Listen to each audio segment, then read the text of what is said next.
Summer League action live from the Glendale Sports Complex in Glendale, California. It's a beautiful day for baseball with temperatures holding steady at 72 degrees as the Arroyo Seco Sentinels take on the Long Beach Legends in Game 1 of today's doubleheader. First pitch is set for noon.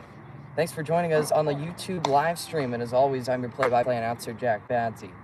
Both teams are battling hard as the season progresses. The Sentinels come in at 9-7, sitting second in the league standings after a tough 9-3 loss to the California Outlaws in their last outing. The Long Beach Legends enter at 9-8-1, fresh off a thrilling 4-4 tie with Sinker Collegiate holding down fourth place in the league. It's shaping up to be an exciting afternoon here in Glendale as these two competitive teams face off in the first game of a doubleheader. The Sentinels look to bounce back from their recent loss, while the Legends hope to build on the momentum from the tie. Moments from first pitch. Stay tuned. This is Baseball Census, and you're watching the Sentinels versus the Legends. First pitch, a called strike to open things here at today's home of the Arroyo Seco Sentinels, the home team of this afternoon contest. The 0-1 offering rides inside, and it is 1 ball and 1 strike.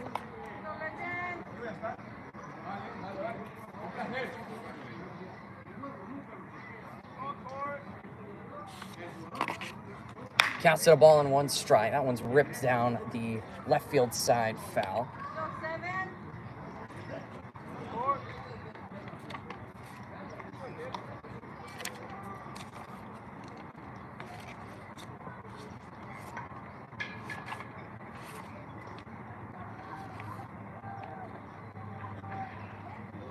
Nunez almost hits him here inside on the curve, and it's 2-2.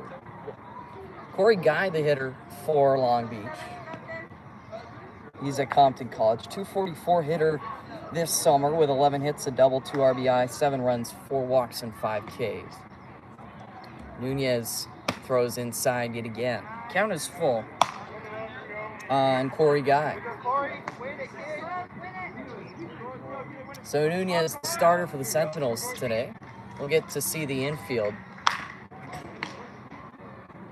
Another fastball that's ripped to the left side, foul. But for the Sentinels, Evan Nara is doing the catching. Cuervo's at first, Kirchin's at second, Laureano at short, Conklin at third. Another full count pitch in the hands, and that one is going to be lofted left field side, foul, and onto the adjacent field in the Glendale Sports Complex, home with 3 baseball fields and a couple of soccer fields. Really nice complex here. 3 balls and 2 strikes.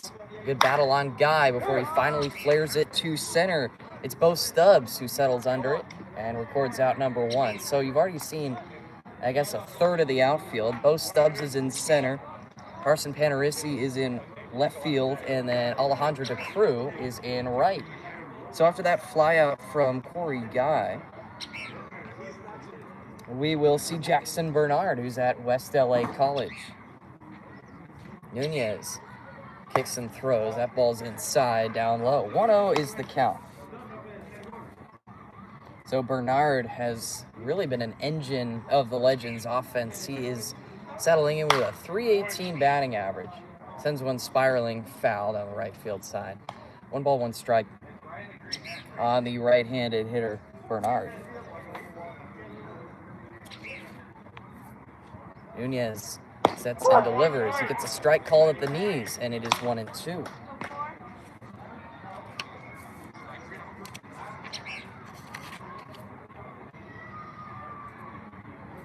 Ball, 2 strikes.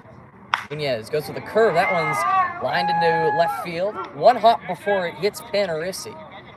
He throws it in, and it's a pretty long single for Bernard, who has the first Legends hit of the afternoon.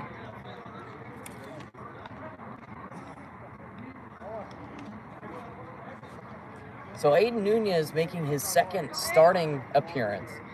He's only thrown 2 innings for the Sentinels. I'm sure he's been busy with other work, as many of these ball players are. They are usually not loyal to only one league. They travel about, get some reps here and there. Strike on the outer third. Strike called on Greeno for Long Beach. Christian Greeno at Palomar College. He's an outfielder for Long Beach. Setting outside is the catcher, Nara. And delivering it outside is Nunez, but it's a ball 1-1.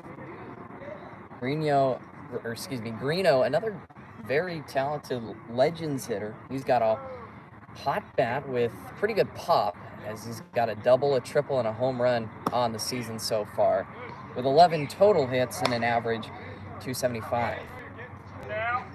OPS levels I've noticed in this league are usually around the, lower side, but that's not the case with Greeno. He swings a hot bat and has a OPS of 845, which definitely is above average for the Baseball Census Summer League. 2 balls and 2 strikes on Christian. In those 2 innings that Nunez has thrown for the Sentinels, he was really good. 3 hits allowed, 1 strikeout, 0 runs. Runner goes, the pitch is in the dirt. The throw to try and get Bernard is too late. Picked a nice pitch to run on. A fastball that was pretty much in the dumps. 3 balls and 2 strikes. Nunez now dealing with a runner in scoring position. Greeno, the lefty, waits. Nunez comes set and delivers. 3-2 pitches, hacked on and missed.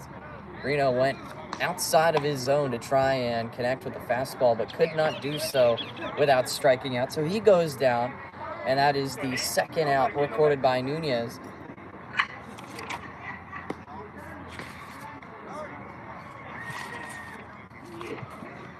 We now go to Dorian Asher.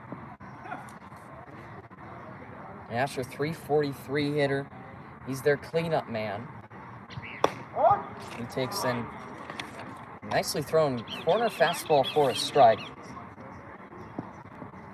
I think it's a good place to have Asher in the cleanup spot, as he's got a 957 OPS with 2 doubles and a triple so far in his season.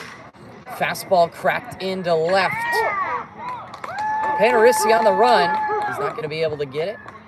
This will bring home the Legends' first run of the game, as scoring is Bernard on that RBI single from Asher. Panarisi gave a good chase, but could not run it down. And the Legends are ahead 1-0. So Bernard scores on that single. Asher is now at first with 2 outs.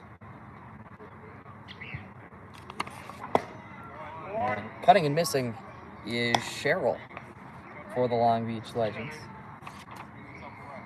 Andrew Sherrill, 304 hitter with 14 hits.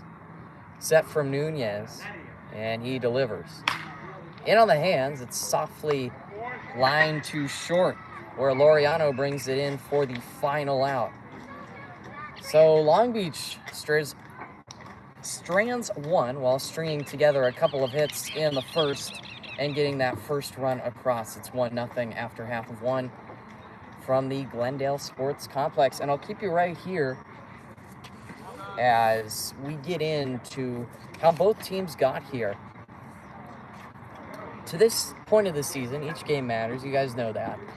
And it's only right if I break down the last 2 games of both teams. So I'll do that right now. Let's get into the Sentinels, who are the home team, and let's see what was in store in their last game. So it was California Outlaws and Arroyo Seco Sentinels on the 18th of July, and the Sentinels really struggled to keep pace there, as they fell 9-3 on Friday at San Bernardino Valley College.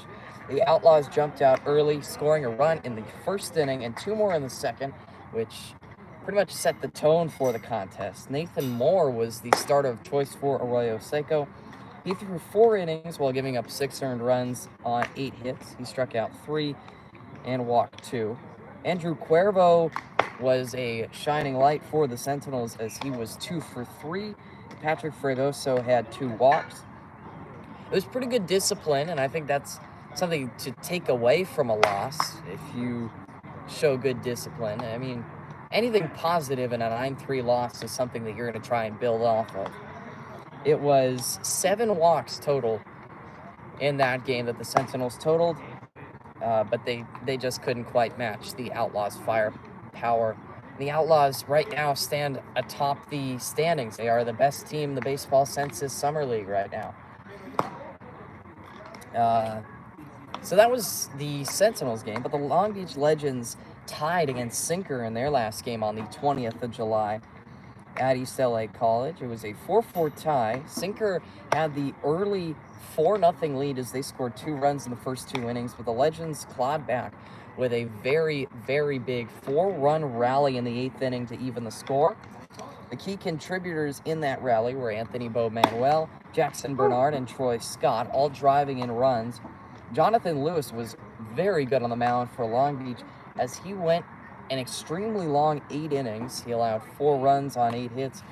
He struck out 3 and allowed 4 walks. The Legends had 13 hits, so they definitely struggled with leaving guys on base. But, I mean, 13 hits, you're going to take that any day of the week. It was Bernard's 2 RBIs. He had a 1-for-4 performance that was definitely a key point of how the Legends were able to get back into that game. Aiden Roman and Dorian Asher each got 3 hits apiece, and Andrew Sherrill, Anthony Bo-Manuel also got multi-hit games as the Legends lineup is deep.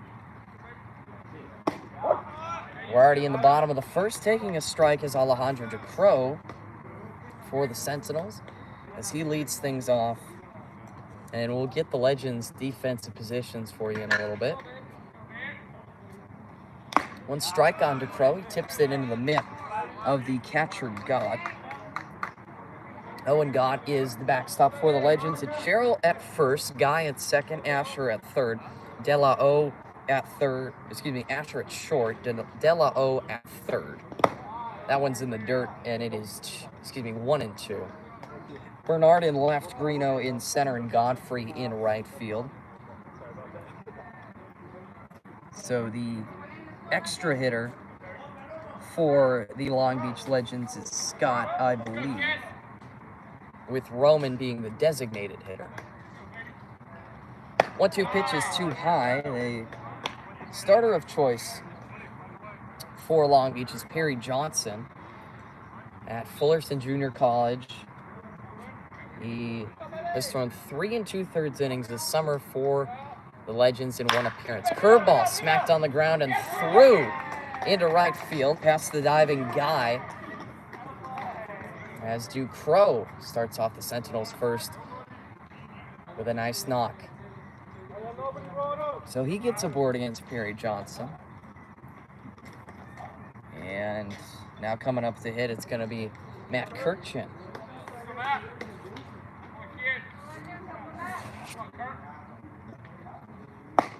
Kirkchin takes a belt-high strike, first offering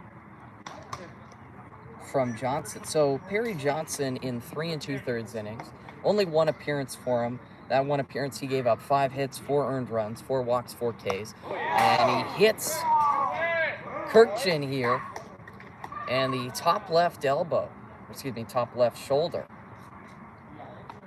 Not a fun place to be hit. Johnson now has to deal with 2 base runners. So Kirkchin getting aboard, albeit a bit painfully. 2 aboard and nobody gone for Carson Panarisi.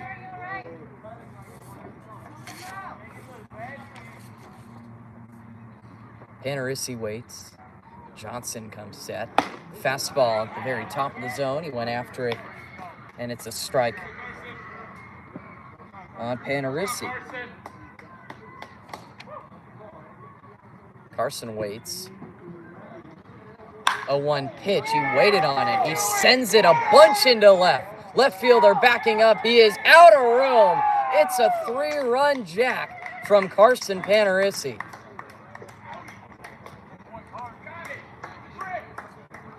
Boy, after allowing 1 run in the first, the Sentinels are feeling good. Panarisi brings home 3 with a very, very deep shot into left. 3-1 Sentinels now after that home run. I guess that's a quirk of playing here at the Glendale Sports Complex. Most definitely hitter friendly. 330 down both lines, and if I had to guess, I'd say that home run was about 355, something around there. Ball high to Evan Nara, who will bring the Sentinels down to reality after that 3-run home run. I mean, that was an absolute belt from Panarisi. Inside 2-0, the count on Nara, the starting catcher for the Sentinels.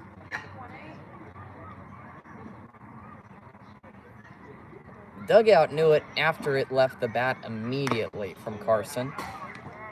And I believe, if I'm not mistaken, that's his second home run. Yes, it is. Second home run of the season for Carson, as he brings that average up.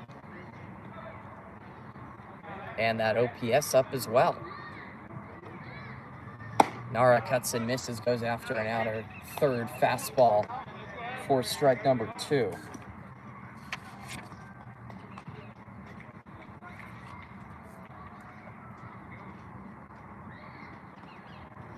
The offering sent high, possibly playable for the catcher, but no, goes out of play to the right side. Still 2-2.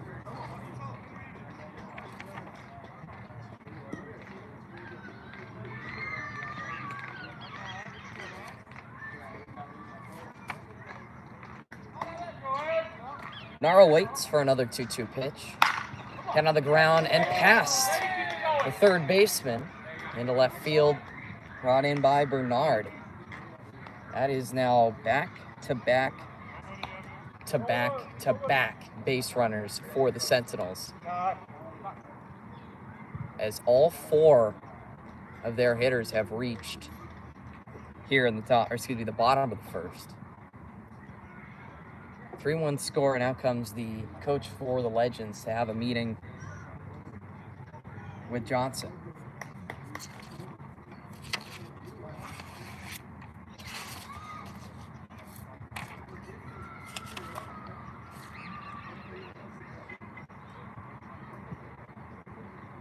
Hitter due up is Alex Laureano after the meeting with Johnson. Long Beach Legends coach returns to his dugout. Johnson continues to try to scrape a couple outs on the scoreboard. Alex Laureano, the Biola catcher, is up. 5'11", 200 pounds, and a right-handed hitter. Right-handed thrower as well. Down low outside, 1-0. Laureano, in addition to being at Biola, he's also at Glendale Community College. Close inside, 2-0. So Glendale Community College, and I believe also St. Francis, they have their sign in right center field. They play their games here during the regular spring season. Really, truly a nice complex here in Glendale. Got pretty much a bunch of fields that were built into the mountains. Too high on Laureano. We'll bring it to 3-1 on the catcher.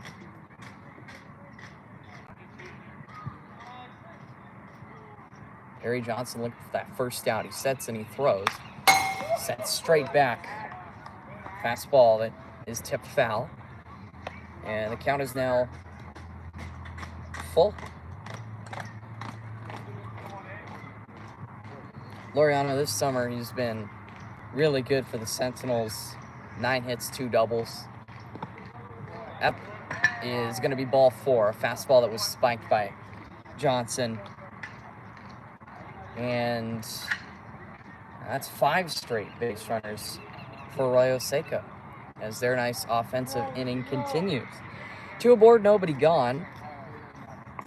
Now Camden Conklin up.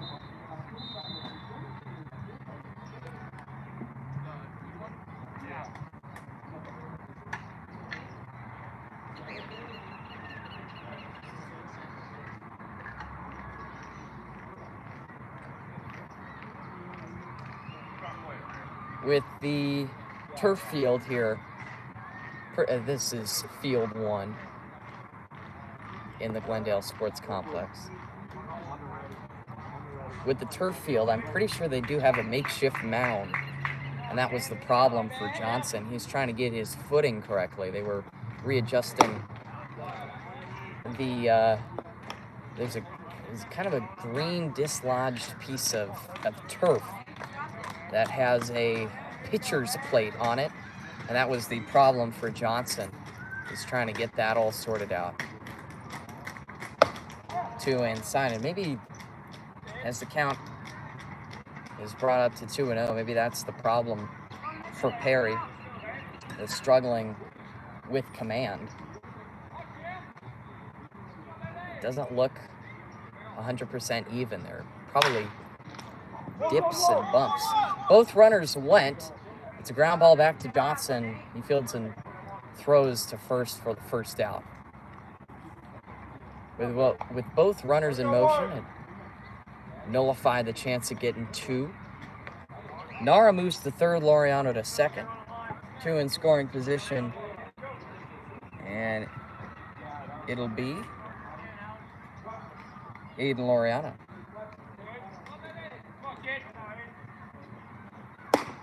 2 in scoring position, and 1 down for Aiden Laureano, the shortstop for the Sentinels.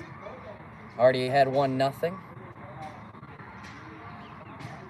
And Johnson sets and delivers. Too high, 2-0.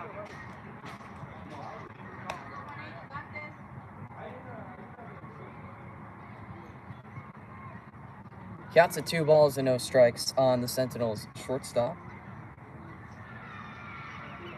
Johnson long set, he kicks and throws. Fastball in the wheelhouse, called a strike.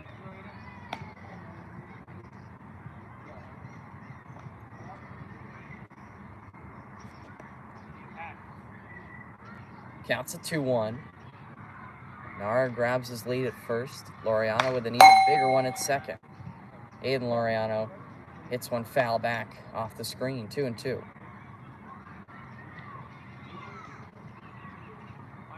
Two balls, 2 strikes on the Sentinels shortstop. His brother at second, doing the extra hitting for Arroyo Seco today. Grounded foul, a curler to the right side. Still 2-2.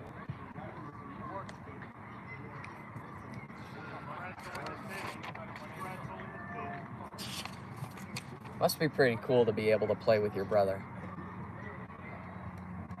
Laureano brothers have been tearing it up here at the Baseball Census Summer League. Laureano with another really good take. Brings the count full.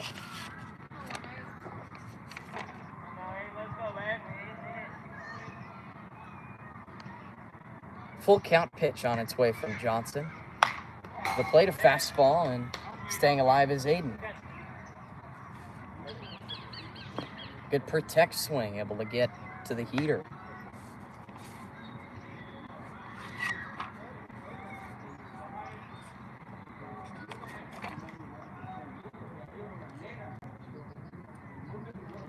Another full count pitch from Perry Johnson. Fastball atop the zone, but sent foul again.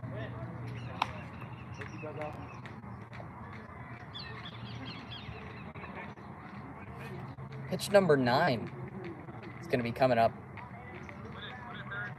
Perry Johnson has crossed the 30 pitch threshold. His 33rd is too high, ball 4. Bases have been loaded up. It was not only a brought home 3, but they've loaded the bases here in the bottom of the first before an out. They turn to Andrew Cuervo here.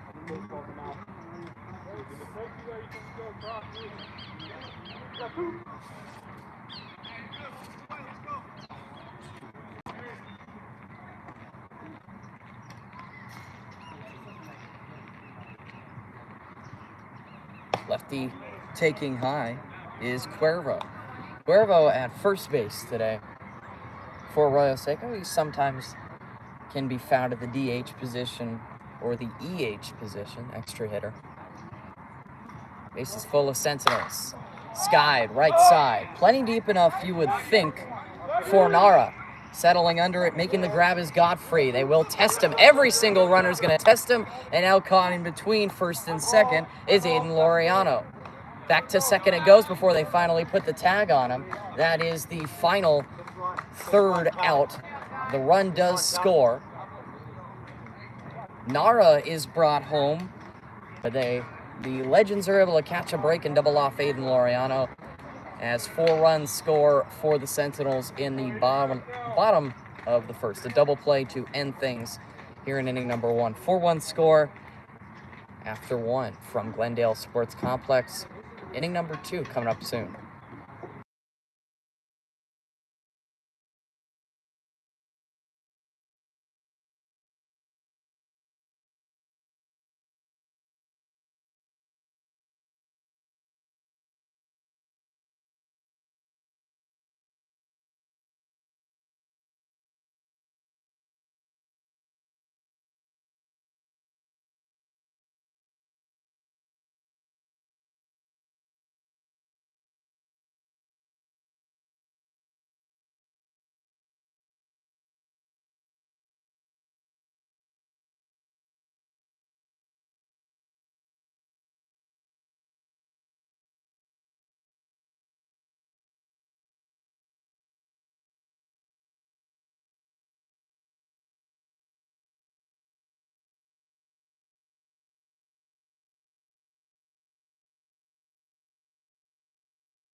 You are sucking too? Yeah. Oh, thanks, bro. Appreciate you, man.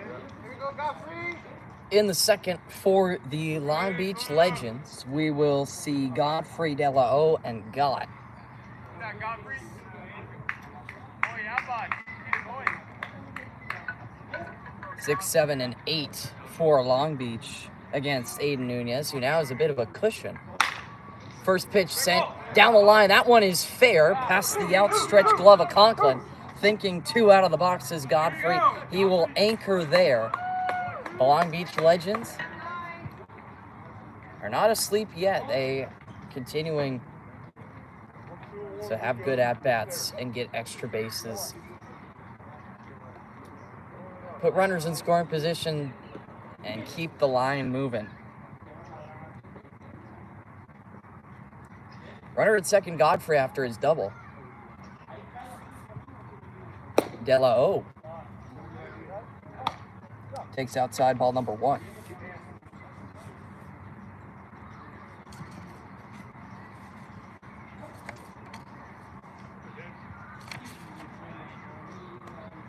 James De La O at Long Beach Community College before clobbering one. Left center field. That ball is gone. The Long Beach Legends quickly clap back at the Arroyo Seco Sentinels.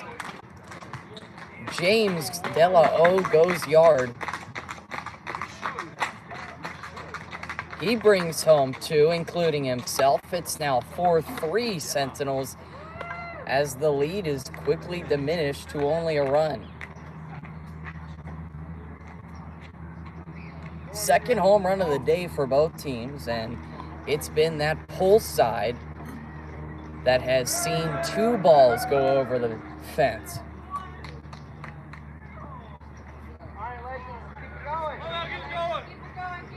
De La O entered with a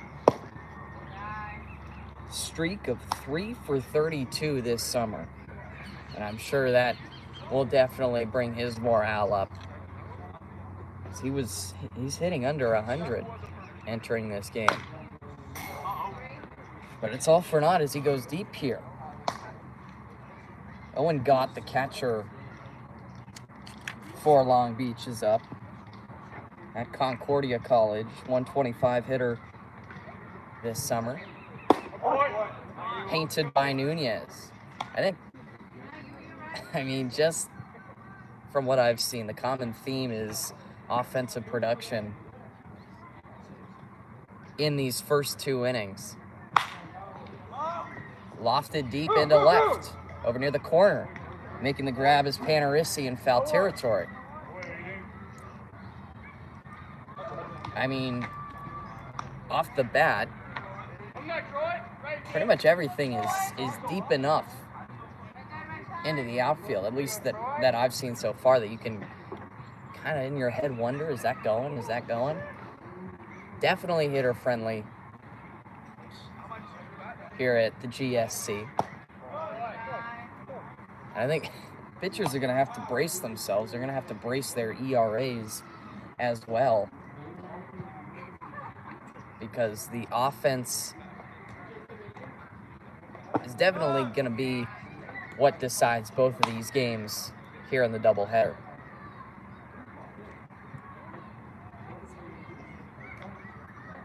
Troy Scott is the new hitter for Long Beach. Cracks one on the ground. It's the shortstop, Laureano, who brings it in. High throw, but Cuervo lays on the bag. Second out.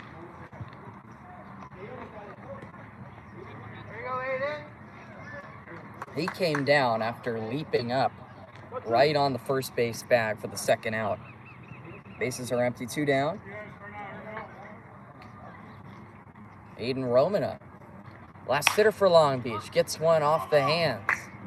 Little lofted pop fly to short. Laureano has been busy. He brings down the third out. But Long Beach quickly gets back into this one with a 2-run jack from James De La O.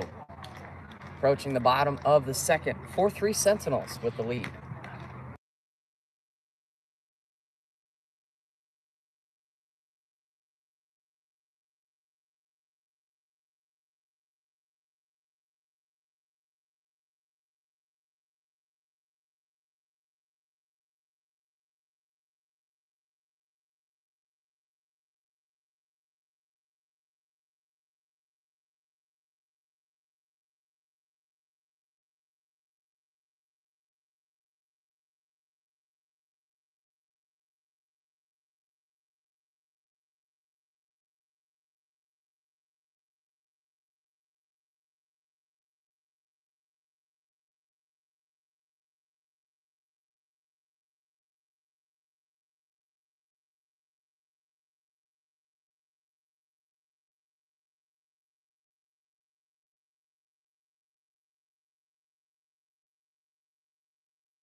Bottom of the second up next. Harry Johnson looking to keep the score right where it is, trying to limit the Sentinels' damage and keep their offense in check.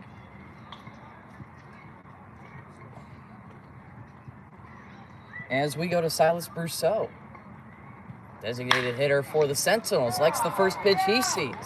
And boy, was that a good decision. Nicely broken in hit through the left side hole. Sentinels have a base runner to open up the home second. Now we go to the last hitter in this Sentinels order. Bo Stubbs, the center fielder, is up.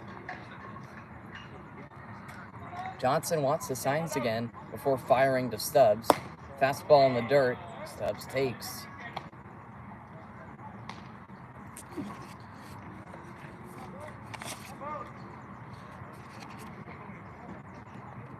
Barry Johnson, the 1-0. Stubbs on the ground. Third baseman intercepts. Throw to second for 1. No throw to first. Fielder's choice. Rousseau retired at the second base bag, but Stubbs able to reach. New base runner, but 1 out added onto the scoreboard. We go back to the very top of the Sentinels order. Alejandro Ducro, already 1 for 1 today with a run scored. And it goes. Stubbs is quick. Hit and run attempt into left field. It goes. Stubbs had a great jump. He is going to come around and score. Settling in at second with a double is Ducro. The hit and run works to perfection. What a nice line drive off the bat of Alejandro.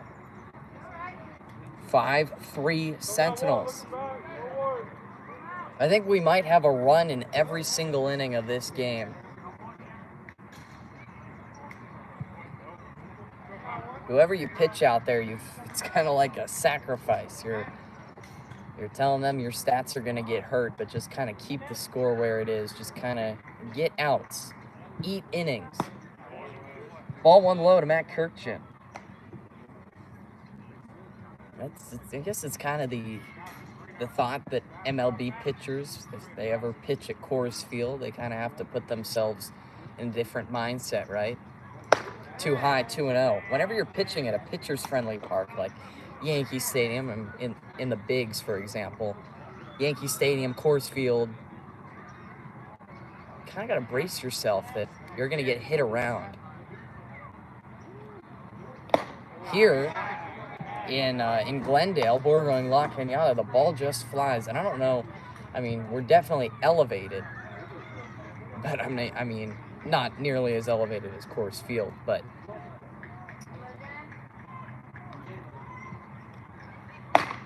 inside call to strike on Kirkchin. And the added fact that we're high up with also the fact that it's 3:30 down both lines. I'm sure that the 2 home runs that we've seen in the first 2 innings are not the only. Kirkchin went after the high off speed, and so Johnson racks up his first strikeout. 1 down, runner at second.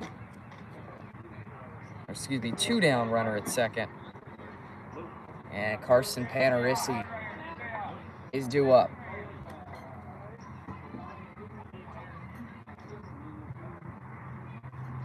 Ducro, pretty nice lead over there at second with 2 down in the frame. Taking outside is Panarisi, ball 1. Carson is 1 for 1 with his 3-run home run. Brought home the first Sentinels runs in their 4-run first. Johnson delivers. It's a fastball that's sent straight back. That one's going to wind up on the baseball field behind us. I guess the softball field. Got 1 full-size baseball field here at the Glendale Sports Complex and 2 softball fields that definitely can be converted into Little League 60-foot diamonds if they wish. Here's a chopper sent foul off the bat of Panarisi.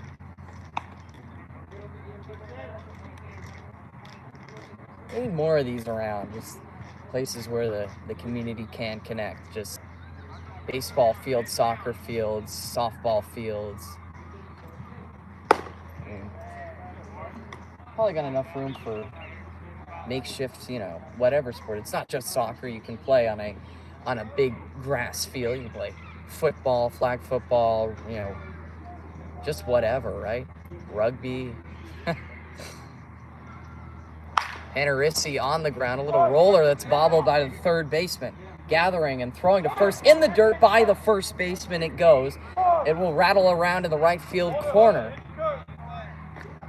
Ducro is not running on that ground ball, so he will hold up at third with Panarisi getting into second on that E5.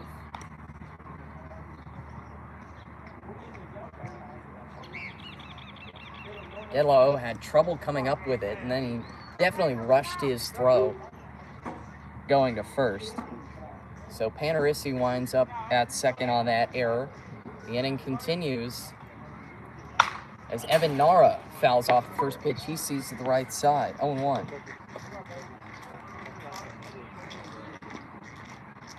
Not sure how long these games are. I know last time I did a doubleheader, it was at East LA College, and those games only went 7 innings. Nara definitely fooled on the nice off speed from Johnson. But 7 innings or 9 innings, whatever it is, we're going to have some good baseball. 7 innings is probably what's going to happen because the second game is scheduled for 2:30.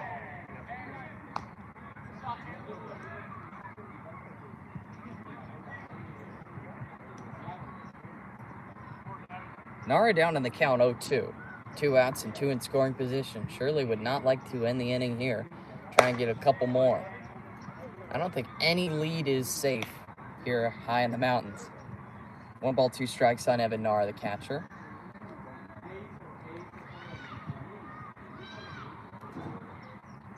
Evan waits, setting his Perry Johnson to the plate. Fastball inside, nice job fighting it off. Can't really do much with that pitch unless you see it directly out of the hands and you know that it's coming to the inside part of the plate. If you're 2-strike hitting and you see a ball at your hands and you swing, just gotta hope that it goes foul. Good layoff here, 2-2. Every single pitch matters here in the Baseball Census Summer League, and pretty much any time you're going to play baseball. That means 2-strike hitting is very important. Takes a pitch on the corner, called a strike. Nara goes down looking. Johnson racks up his second K, and that'll wind down the second frame. 5-3 score after 2 from the Glendale Sports Complex, the home of the Sentinels. 5-3 score, 2 complete.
Here's Corey Guy starting the 3rd inning with a strike on him. Outside and low. 1 ball, 1 strike on Guy. It'll be the top 3 hitters for the Legends here in the top of the 3rd, as they find themselves 2 runs behind the Sentinels in a 5-3 score. And on the hands, sent foul to the left side. Nunez this far, 2 innings, 4 hits, 3 earned runs, 1 strikeout, no walks. He's definitely been pitching to contact, but that has allowed Long Beach to keep themselves into this game. Here's some more contact. This one down to the hot corner. Gathering and throwing him out is Conklin. 1 down, Corey Guy retired. So with Guy out, we go to Jackson Bernard.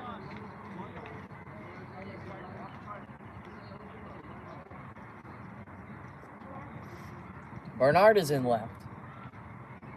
He's 1 for 1 today with a run scored.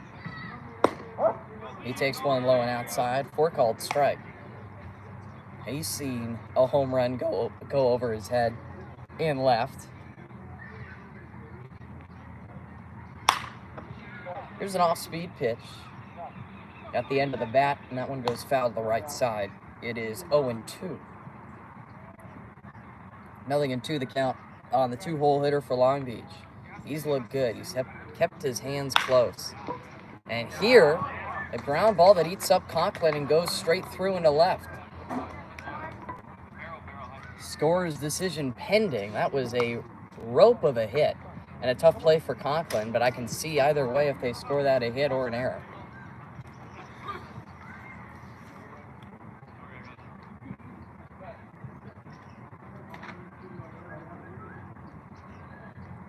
Once they do score it, I will give you guys an update because you deserve to know on whether Bernard is 2 for 2 or 1 for 2. Yeah, they give him a single here. I think that is definitely fair. Tough play. It took a bounce on Conklin, a weird bounce, probably. Bernard is off and running. He's trying to steal his second base, and he's going to get there. He's quick. He gets into scoring position for the Legends. His second stolen base, definitely producing the only run game that the Legends have had so far. Tip foul, 2-1. Christian Greeno ahead, 2 balls and a strike. Sentinels haven't stolen any bases yet, so the running game has been all Jackson Bernard. Grabs a pretty good lead at second. And Greeno waits. Ball out of the hand. 3-1.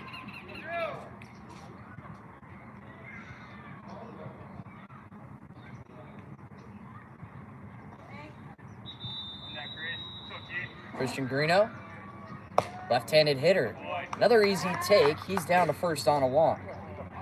First walk issued by Nunez. 2 aboard, 1 down. Dorian Asher steps up to hit. Asher 1 for 1 with a ribby.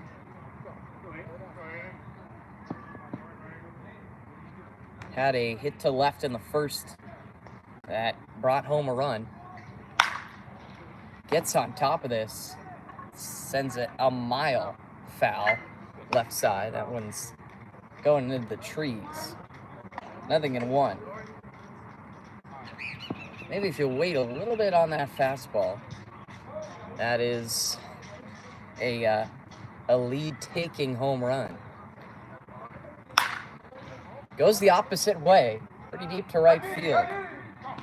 Making the over shoulder, the catch is Ducros. 1 runner tags up. That is Bernard. He makes it all the way to third. Staying at first is Greeno. Runners at the corners and 2 down.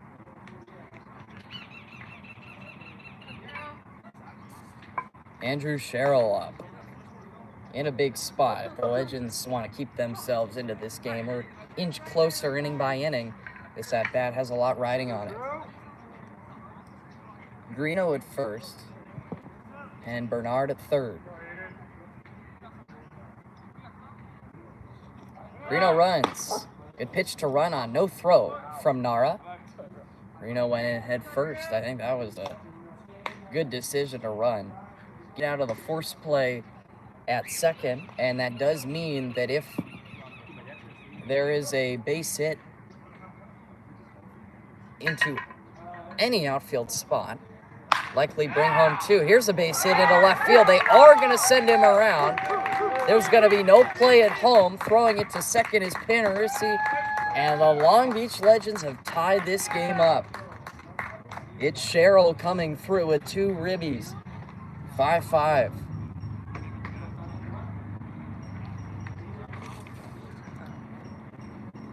The stolen bases have proved to be a very important part of this Long Beach Legends club so far in this game. I mean, just thinking about it, if you don't steal twice with Bernard and once with Greeno, Reno getting himself into scoring position. You don't tie that game up right there. Getting on top of it and sending it foul is Godfrey. Godfrey is 1 for 1.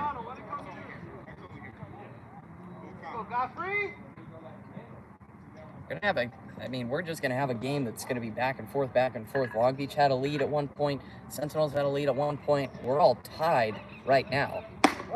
And sure, it's taken a little bit longer for Long Beach to tie it up, but it does not matter because it's a 5-5 score. Godfrey goes down looking, bringing us to the end of 2.5 from the Glendale Sports Complex. It's Andrew Sherrill playing the big part and tying things up with a 2-run single to left. 5-5 score after 2.5.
Home third.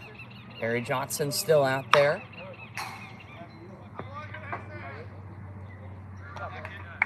He gets Alex Laureano to send one to the right side for the first strike on the extra hitter for the Sentinels. Both teams batting 10 today. Curveball too high from Johnson. In the last game that I saw there, I think teams do have the option to bat 9 if they wish. That was what Sinker Collegiate rolled with in the last time the Sentinels and Sinker played. I believe that was, or wait, no, maybe. I know they had a doubleheader recently, the Sentinels and Sinker, but maybe the time before that. But Sinker only hit 9. Both teams hitting 10 today. And the extra hitter, it means more offense, more exciting games, more at-bats for guys. But that can also happen. Extra hitters are, they want to get as many knocks as they can. They don't see any time in the field, so they are definitely aggressive. That's the trend. Laureano goes down on strikes for the first out here on the bottom of the third. Base is empty. Camden Conklin is up. Conklin takes a strike just above the knees. Good slider from Johnson. We've continued with the trend that in each inning, there has at least been a run scored. I need it. Anybody. No balls and 2 strikes. Camden Conklin, third baseman. He is 0 for 1, looking for his first knock today. Johnson delivers in the dirt. Good take, 1-2.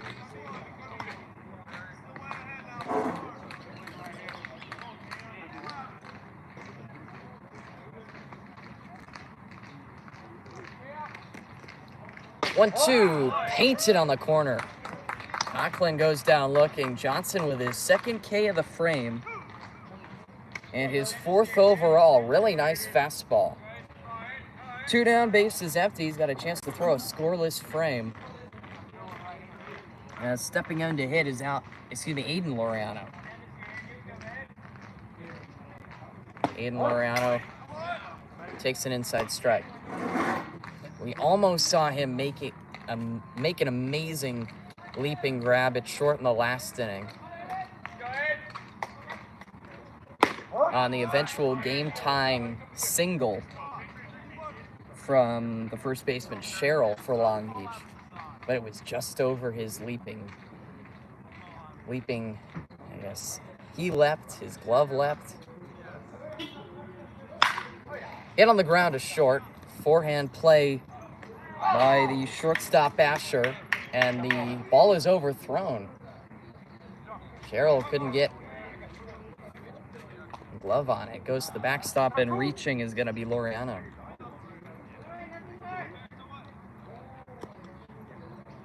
Runner aboard and 2 down. Here's Andrew Cuervo.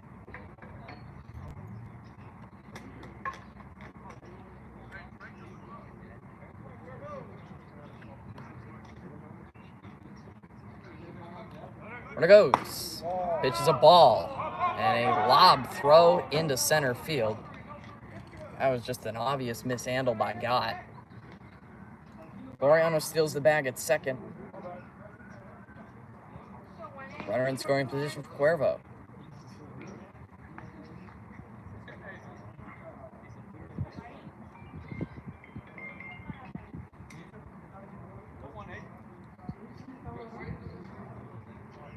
Setting the pitch.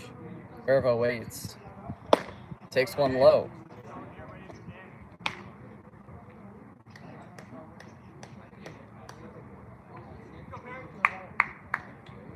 Two balls, no strikes on the big first baseman. Johnson, quick set. Fastball. That's a called strike.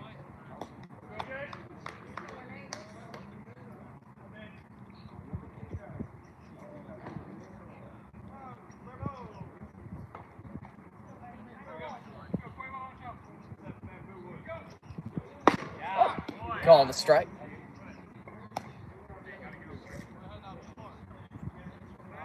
Two on Andrew Cuervo. Johnson, yet another set, trying to work out of the runner in scoring position. He might have just, if he can feel this position. Ground ball to first, and they barely get him. Cuervo out on the 3-1. Good cover from Johnson. He gets out of the third with 73 pitches thrown total. 3 complete, first scoreless frame of the ball game for both sides. 5-5 score after 3.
New arm for the Arroyo Seco Sentinels as we get started here in the fourth. It's Yu Sakamoto, who is brought on to pitch for the very first time this summer for Arroyo Seco.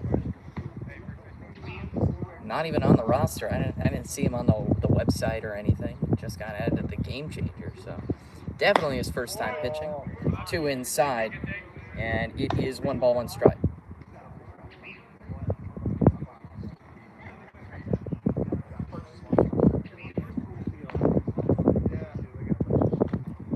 One, Sakamoto settles and delivers.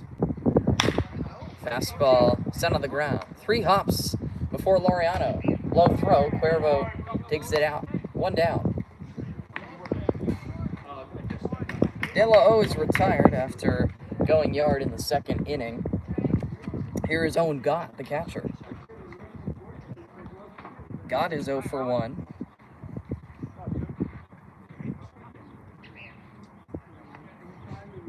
Sakamoto gets the sign, likes what he sees, and then comes home.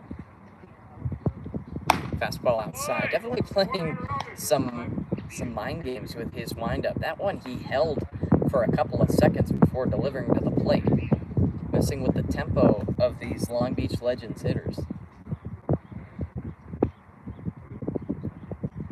There he does it again before smacking a base hit into left field. Gott able to get to the timing. He takes a big turn at first before terminating at the first base bag with a single. Sakamoto gives up the hit. That's the 2nd time that he did that. Just completely stopped in his windup. Similar to the stuff we see in the MLB with Nestor Cortez. 1 runner aboard and 1 down. Gott able to get aboard. Here is Scott, the extra hitter. Ball 1. Troy Scott, 0 for 1 today. Right-handed hitter against Sakamoto. Yu sets and then comes home. Foul off the catcher Nara. 1-1.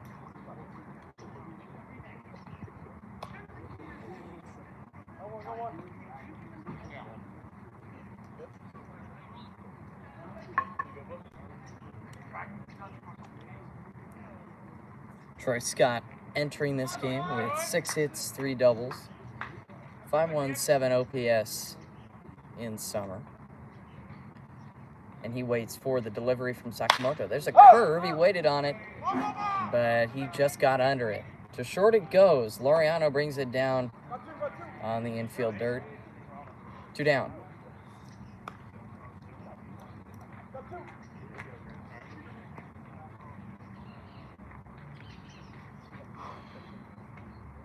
Do add a runner aboard for Aiden Roman, designated hitter for Long Beach.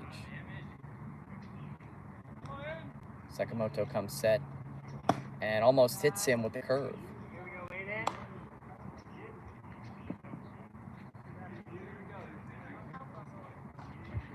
One ball, no strikes on the last hitter for Long Beach. Gory Guy waiting on deck. Delivering his Yu with another curve, but it falls too high.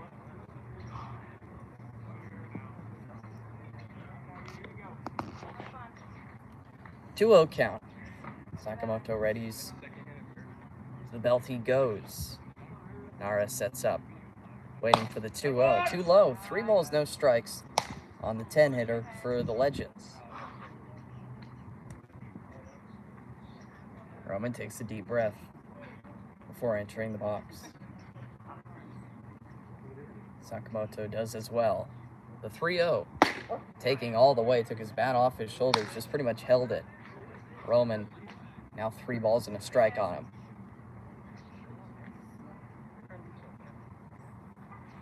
The 3-1 from Yu Sakamoto. Went after the high fastball, did Roman. Count full.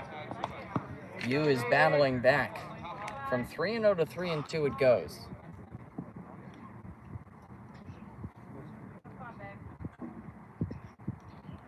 Full count pitch. You sets.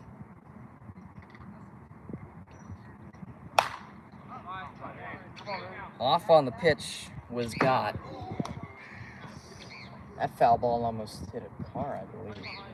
Got the snack bar.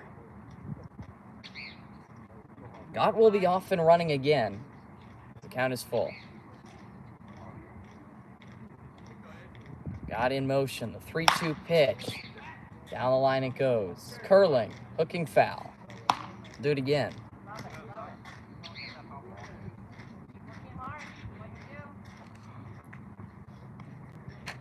Roman putting up a good battle. Waiting for his pitch. Sakamoto dealing with it as well.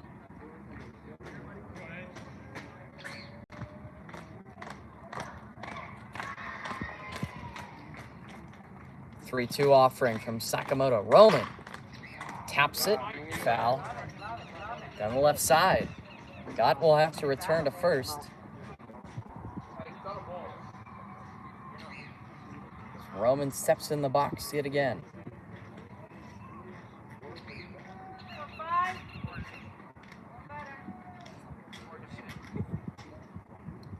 Another 3-2 on its way from Yu Sakamoto. Roman finally walks. He wore down Yu Sakamoto. And the coach for the Sentinels will come out and talk with Yu.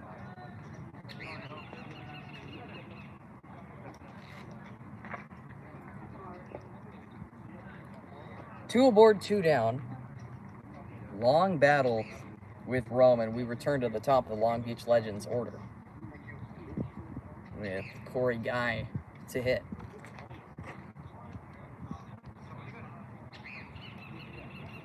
Mound visit here in the away fourth will commence with maybe Sakamoto getting a little bit of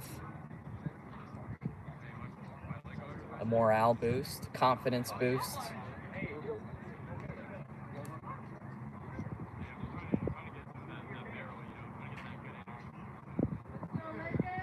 Trying to find something in his favor.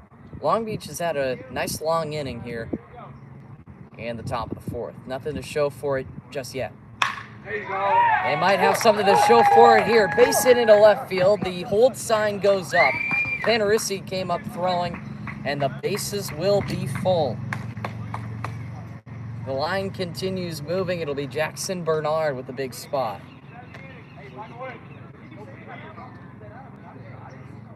Second hit of the frame.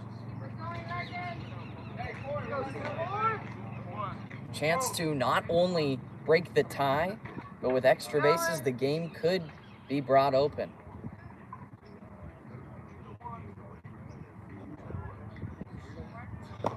In the dirt. Blocked by Nara. 1-0.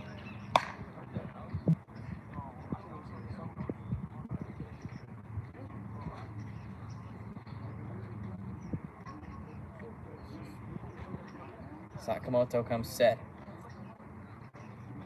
Waiting is Bernard. Spiked to the backstop it goes. Originally coming home was Gott. He stays at third. Short backstop here at the sports complex. Everybody jumped off their base. Nara kind of froze. He didn't know whether to throw it down to third or maybe nab somebody at first or second. It'll be 2-0. Sakamoto delivers. Fastball. Tipped. Off of Bernard. 2-1.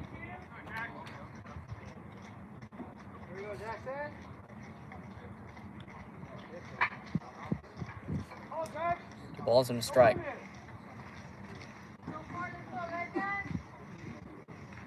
Bernard waits. Sakamoto sets. And he delivers. 2-1 curve. Bernard swung under it. 2 balls and 2 strikes.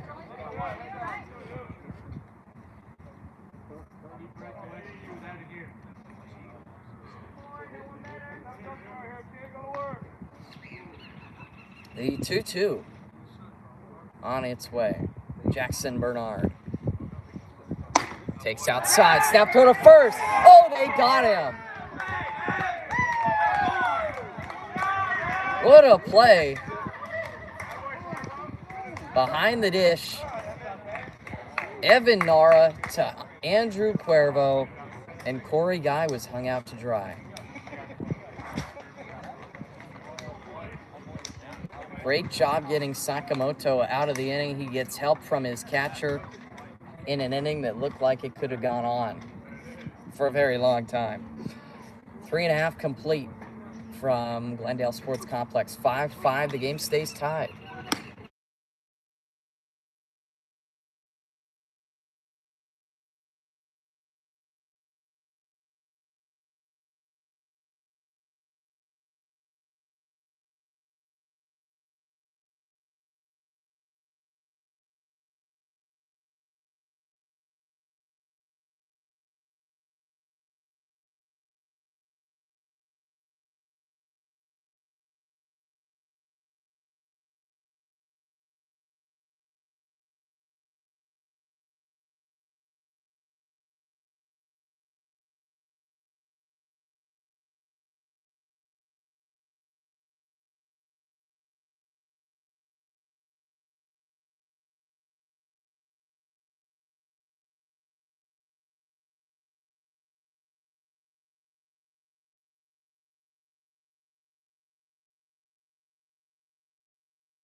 Just realized for this entire inning, I have been muted.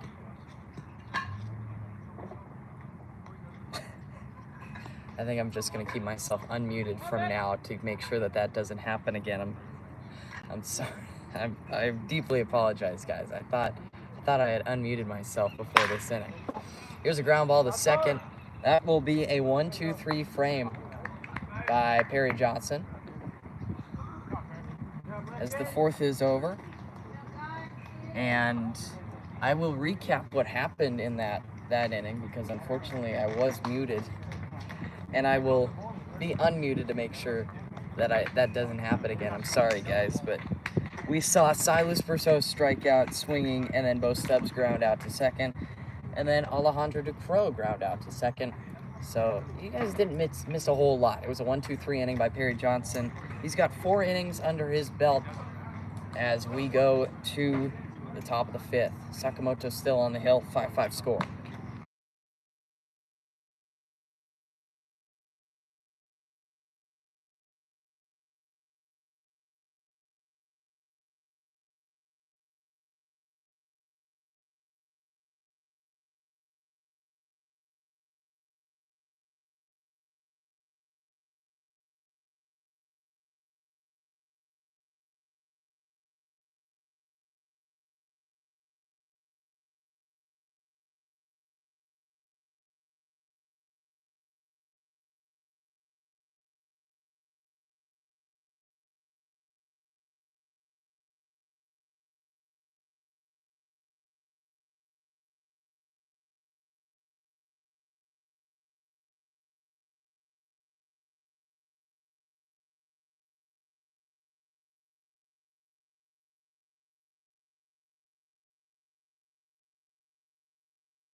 Yu Sakamoto continues his day here in the top of the 5th frame against the 2, 3, and 4 hitters for the Long Beach Legends. Swinging and flying one foul to the right side.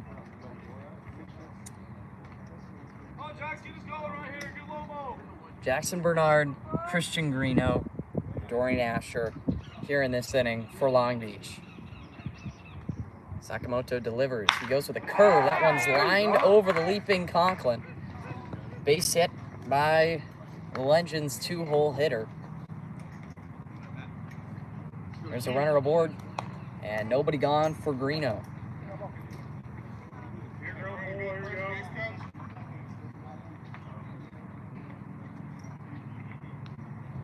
Go G.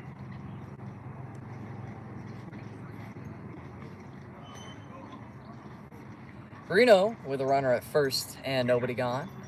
Left side crowning the plate. Sakamoto delivers him a fastball. Boy, he absolutely unloaded on that one. To right field it goes. Up the mountain it goes. Christian Greeno breaks the tie and gives the Legends the lead. Go G. Yes, sir. Smiling as he rounds the bases because that was right in the wheelhouse.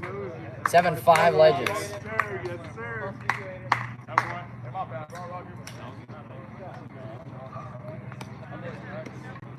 It was bound to happen. The Legends were making some good contact off of Sakamoto, and that was the best contact that we've seen off of the right-handed thrower for the Sentinels. The Legends now with a 7-5 lead. Sakamoto gives the hitter, who is it? Dorian Asher, a curve for strike one.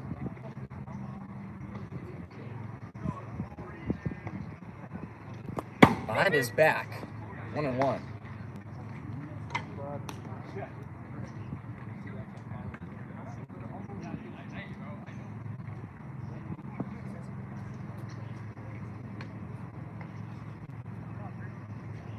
One pitch on its way. Just inside. Try to get him backdoor on that curve.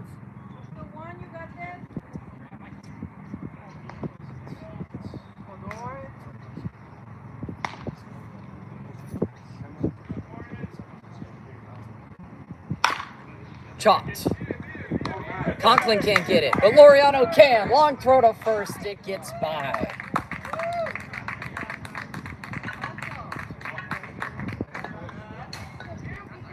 Base hit by Asher. Keeps the line moving. And now it's Andrew Sherrill. He's been clutch. Time called. Nara out to speak with Sakamoto.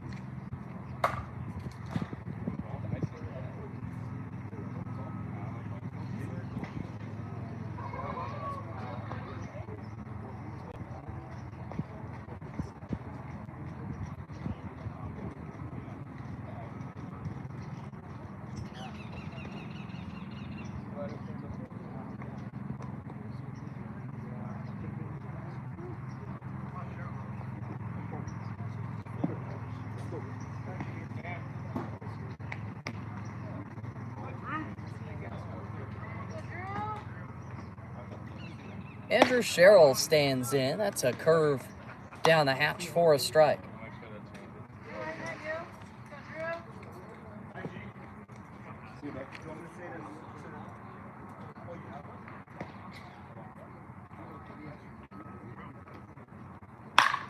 On the ground is short. 6, 4, 3. Double play. Sakamoto rows 2, and the Legends now with the bases empty and 2 down. Inning gets a little bit easier for the Sentinels as they are battling now behind 7-5. Anthony Godfrey up, the Cerritos outfielder. Bases empty, 2 down.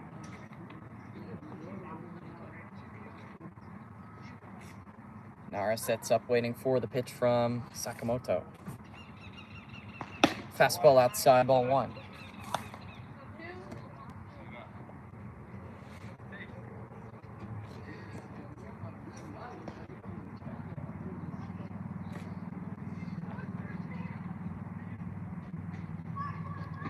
Sakamoto holds his windup before delivering a strike to Godfrey. 1-1.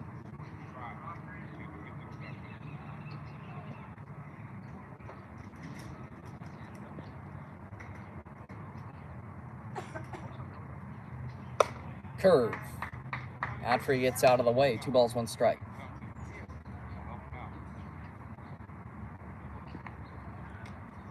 Counts at 2-1 on Anthony Godfrey. Sakamoto winds, kicks to the plate. Cut on and missed. Went after a nicely thrown slider, slurve, curve, whatever that pitch is. Looked really good. 2-2. Here you go, Godfrey. 2-2 pitch. Sakamoto shakes off Nara twice. He likes the sign and have his best stuff right here. 2-2. In the dirt. Counts full.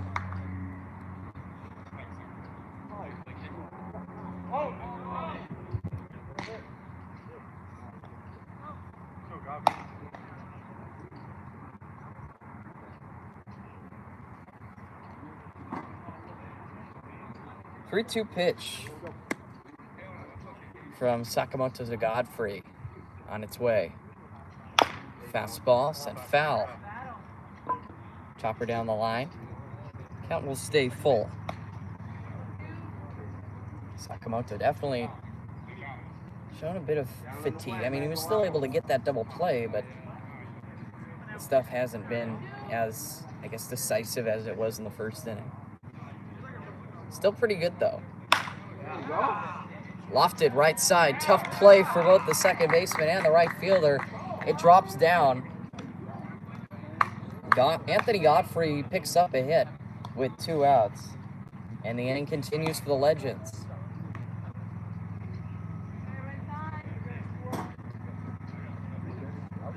Go two.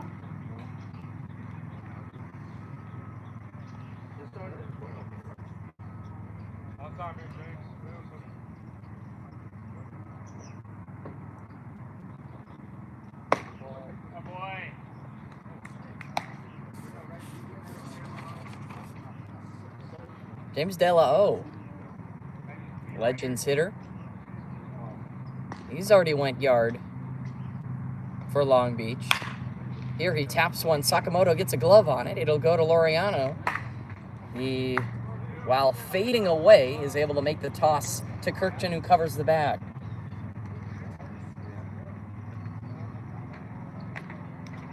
That will end the top of the 5th. Long Beach gets in front, 7-5 after 4.5.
Home 3rd inning. Sentinels now playing catch-up behind 7-5.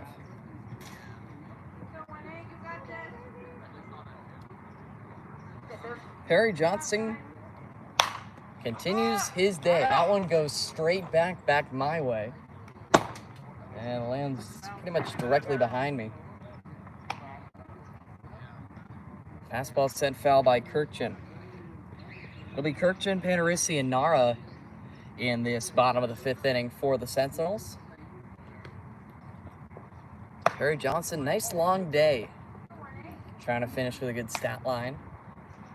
I mean, he has pretty much locked in after those first 2 innings in which he gave up 5 runs. Nothing since then for the Sentinels. It's been smooth sailing. There's another fastball sent back our way. Off one of the trees it goes.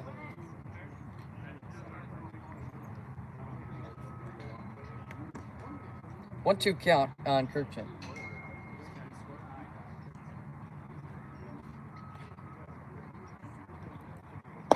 In the dirt, 2-2.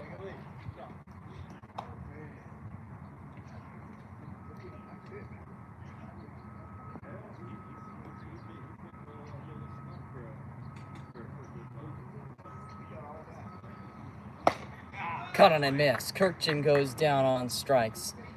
Johnson registers out number 1 of the 5th as he continues to work in that good pitch mix. Here's Alex Laureano.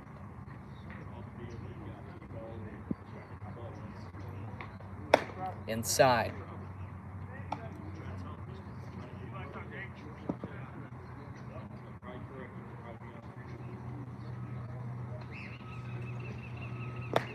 In the dirt.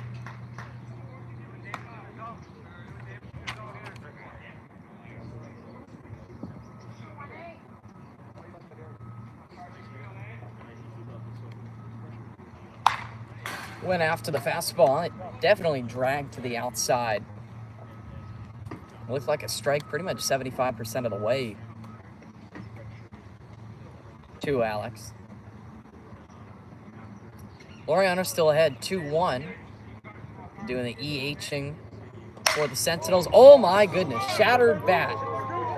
Taking it all the way to first is Sherrill. And watch out Perry Johnson, he almost got obliterated. That is scary. A wood bat on his last legs. And wow.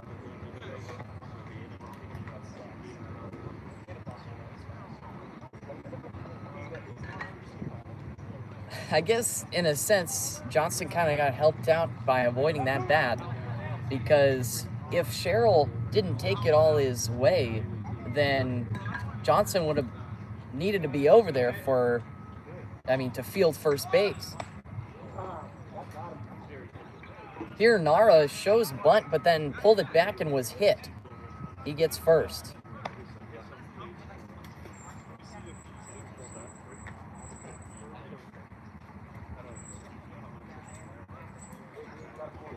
The home plate umpire called that he did not pull back, and the base umpire will confirm that he did pull back. Pardon. The home plate umpire said that he did pull back, and the base umpire confirms that he does not pull back. The catcher and the second baseman both wanted a potential swing call. I've seen it before where guys definitely lunge at it, but simply just holding your bat over the strike zone in a bunt, showing bunt, does not mean that it's a strike. And that was basically what Nara was doing. Johnson is quickly attacking the zone as he has Laureano in an 0-2 count. Alex Laureano, 0-2, fouled straight back.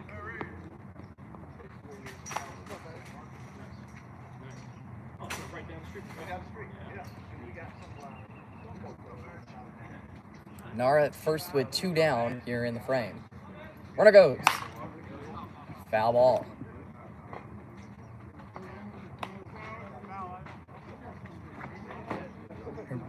Remember, I originally thought that it was Laureano whose bat exploded. No, that was Panarisi. I had the lineup mixed up a little bit over there.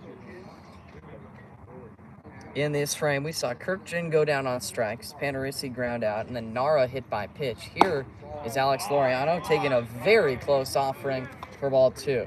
That was a good pitch, but also a textbook layoff from Alex. 2-2. On his way, Perry Johnson goes fastball and he strikes him out. That might be the end of his day. Perry Johnson commences with 5 innings, 5 runs, and 7 strikeouts. A total of 100 pitches for the right-hander.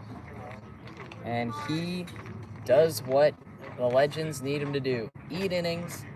And he had 3 back-to-back-to-back scoreless innings since those first 2 in which he allowed 5. Good outing from Johnson. He is likely done. 7-5 the score after 5 complete from Glendale.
We open the sixth with a fly ball to the deepest part of the yard, and dead center Bo Stubbs brings it down and retires Owen Gott.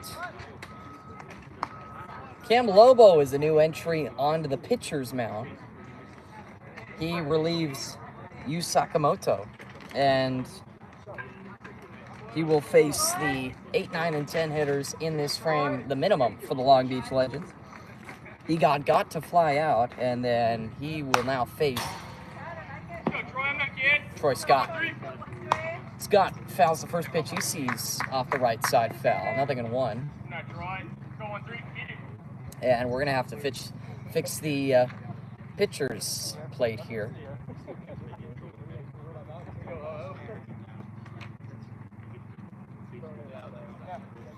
Scott is 0 for 2 today, looking for his first hit.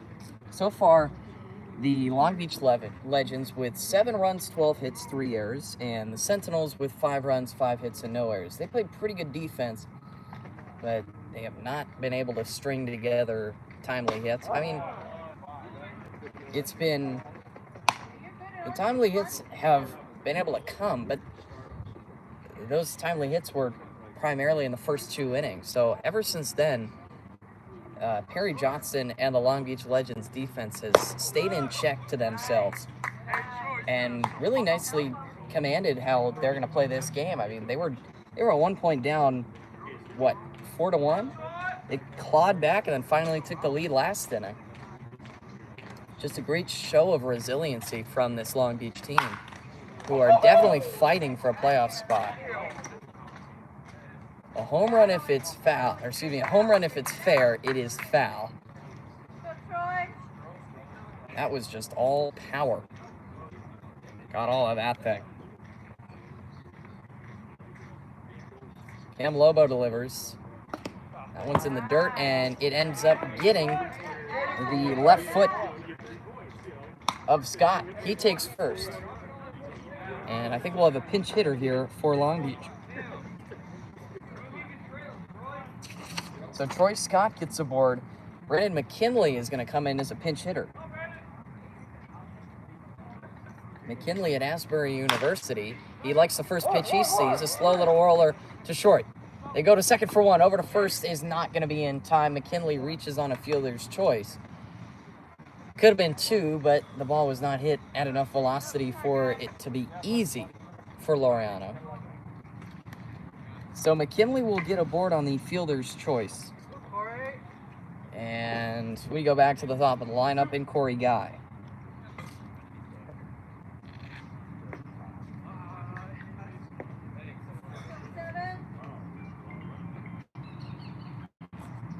Long set for Lobo. He gets a strike.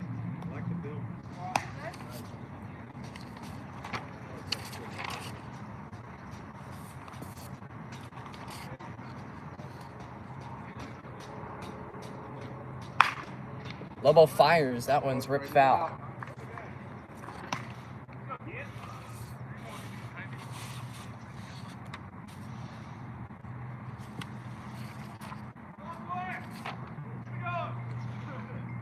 And Lobo delivers in the dirt. McKinley was inching for a second, but he returns. So this summer, Cam Lobo, 8 2/3 innings, 4 earned runs given up, 12 hits allowed, 4 walks, 6 strikeouts. He's got a summer ERA of 4.15, and opponents hitting .333 against him. He allows, on average, 1.8 base runners per inning. 1 bounce to Kirk, and it goes. Lobo with a nice inning as the Legends strand 1. Good contact from Guy, but he is out on the fielder's choice. 5.5 complete from Glendale Sports Complex. It is 7-5 after 5.5.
Perry Johnson is in fact not done.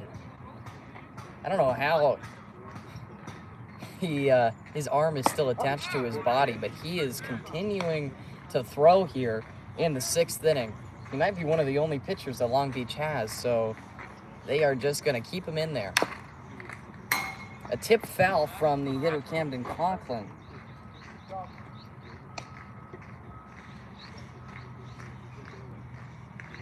I believe we have a new left fielder. I just saw that Bernard was out of the dugout, so I don't think he's in the field anymore. Flied foul. 0-2 on Conklin. It'll be Conklin, Gerfine, and Cuervo. Gerfine came in as a defensive replacement for Laureano.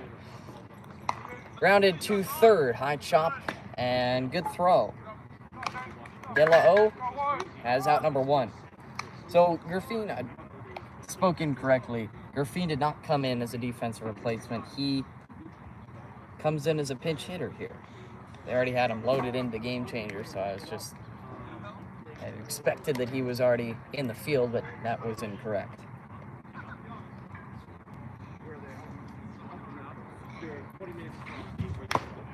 Cutting and missing is Gerfine. Diego swings and gets the strike on him. Made good time since the first two or three innings, in which we had a total of 10 runs scored on both sides. But ever since then, it's really been good pace. We're an hour and 35 minutes in a game that I expect to be 7 innings. Everybody really wanted that strike.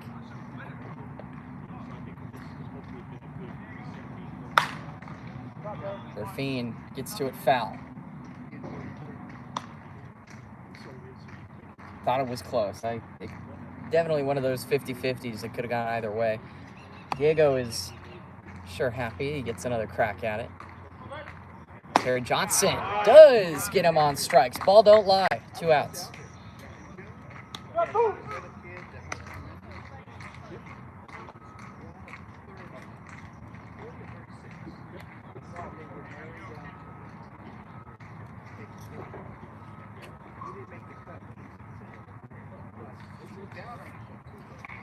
Two out, base is empty. Andrew Cuervo up. Too high and outside. 1-0.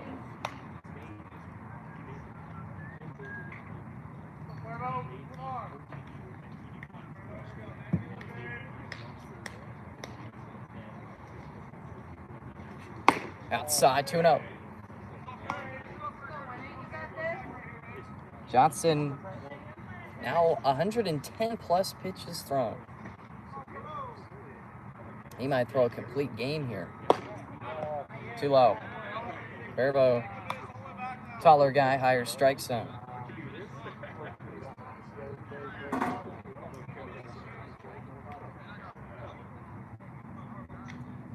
Cuervo waits. The bottom of the 6th. He definitely wanted that one. Couldn't connect. Johnson now battling back. 2-1.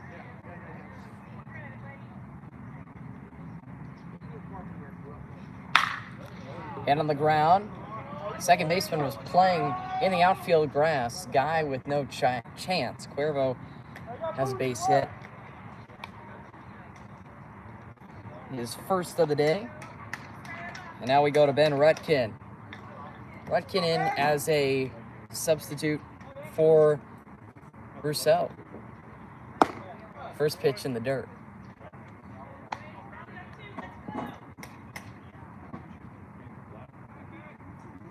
Cuervo at first. Rutkin represents the tying run. Called strike.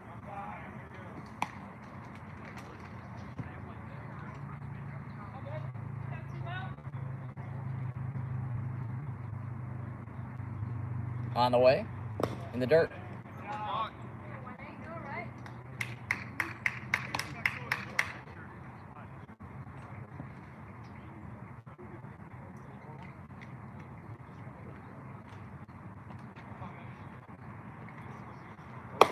Way high.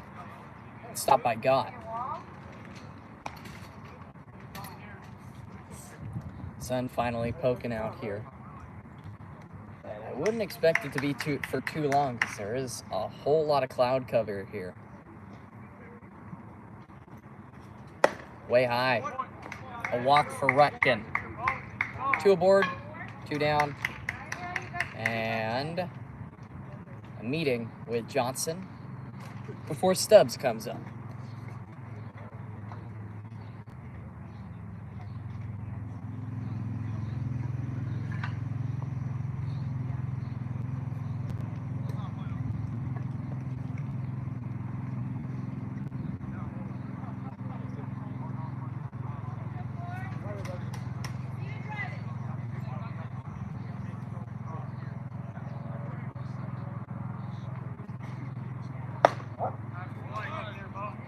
Called strike on Stubbs.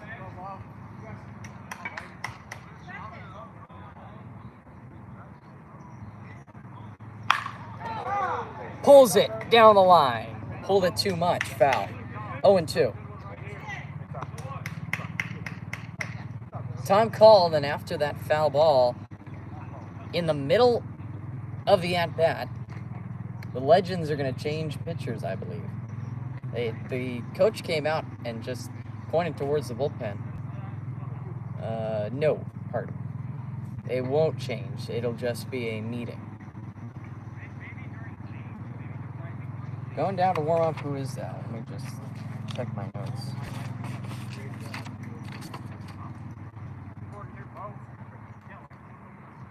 I don't have a number 16 on the Legends roster. Whoever that is, he just went down to go warm up. I thought they were going to change pitchers because the manager came out and kind of pointed towards the bullpen. They didn't have anybody warming up in there, so it's just a mound visit. I was mistaken. It's 0-2 on Stubbs. 2 aboard and 2 out.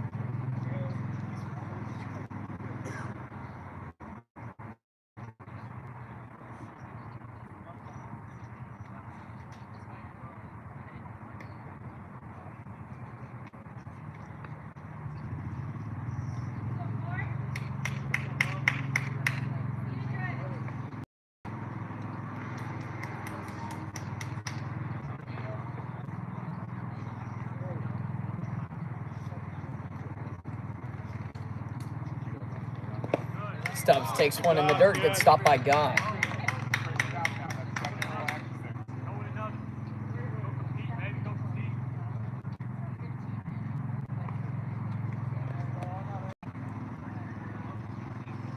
Stubbs waits. The 1-2 pitch from Johnson. Base hit. Left center field. They're going to score a run. The relay throw. No throw to the plate. Stubbs comes up with a knock. Sentinels with a 7-6 ball game now. Harry Johnson now dealing with the potential tying run at third. And the lineup will flip over to the very top. Alejandro Ducro is the chosen one.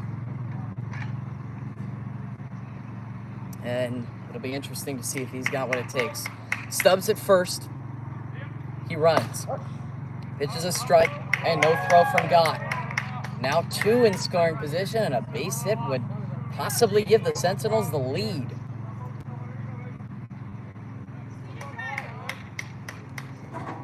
An infield hit would give them the tie. An outfield hit could potentially give them the lead, and I'm sure Johnson is just open for some soft contact. Continues to labor out there. Ducro waits. Johnson comes set. Big pitch. Curve too high. And now they will come out and get Perry Johnson. In the middle of the at-bat, and a 2-1 count, they are going to change pitchers.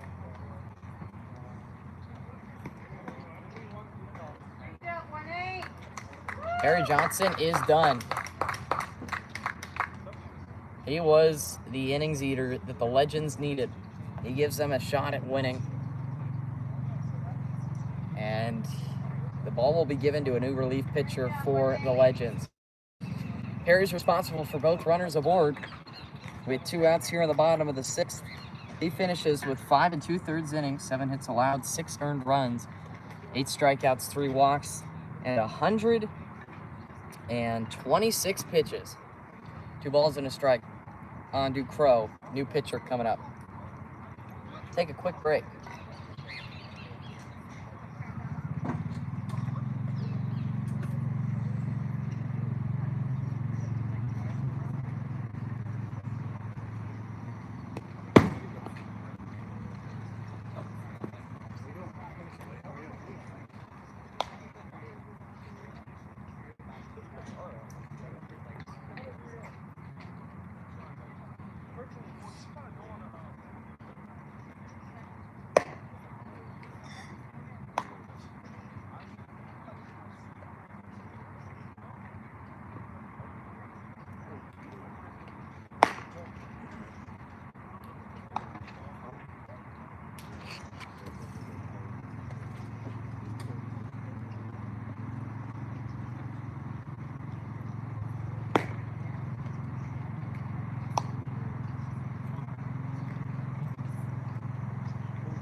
Two balls and 1 strike on Alejandro Ducros.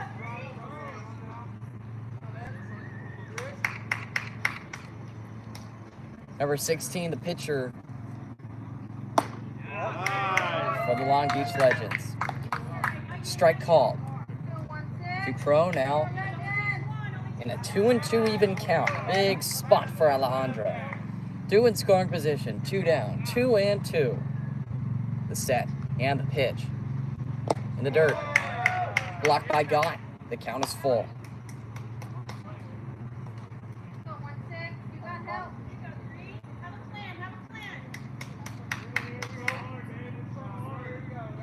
Ducros has got to have it.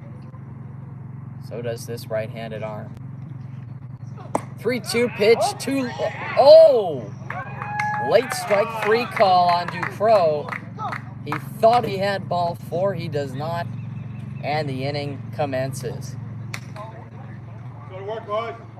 7-6 final score on that late strike 3 call. The Sentinels are out of the frame. 1 run score, they inch closer. 7-6 is the score as we approach the 7th. They thought they had an inning that could have continued. But the Crow run up. 7th inning we go. 7-6 is our score.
Welcome to the 7th inning. Cam Lobo continues his day. He induces a line drive into left. Long run, getting over there to make the catch is Panarisi for the first out.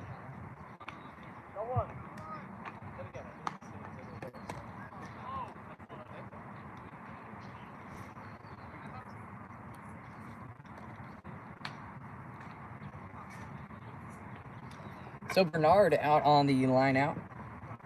That's his first at bat in which he hasn't reached. He was 3 for 3 entering, and now he's 3 for 4.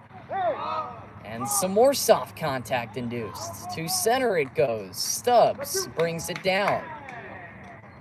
2 pitches, 2 outs.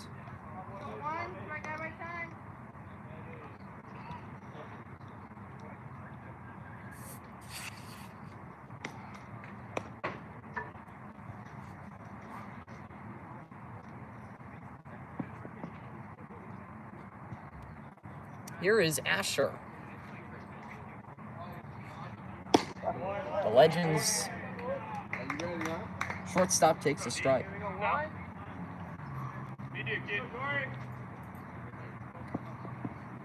Bernard, Greeno, and Asher do up in this inning. Lobo trying to make it quick and keep the bats hot.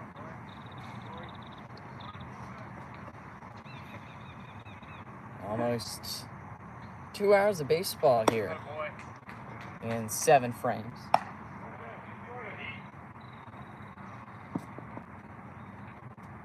Seven, 6 Legends over the Sentinels.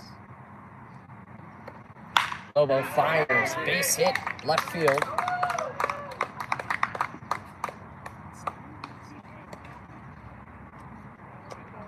Asher gets aboard, keeps the inning rolling. We go 30. We go to Andrew Sherrill.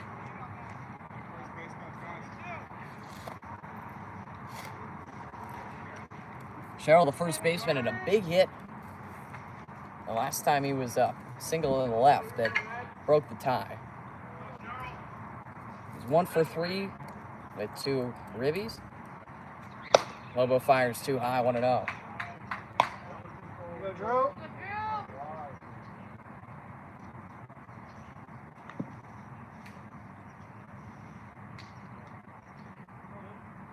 There it goes. Lobo's delivery. A called strike. The throw goes into center field.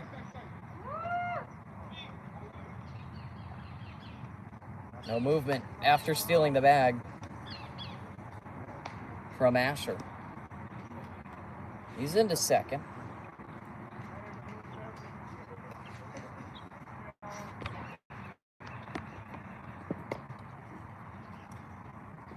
It's gotten hot here in Glendale. There's still a bit of a breeze, but it has changed from cloud cover to sunny skies. Lobo comes set. Sherrill waits. And to the right side it goes. Possibly a play for...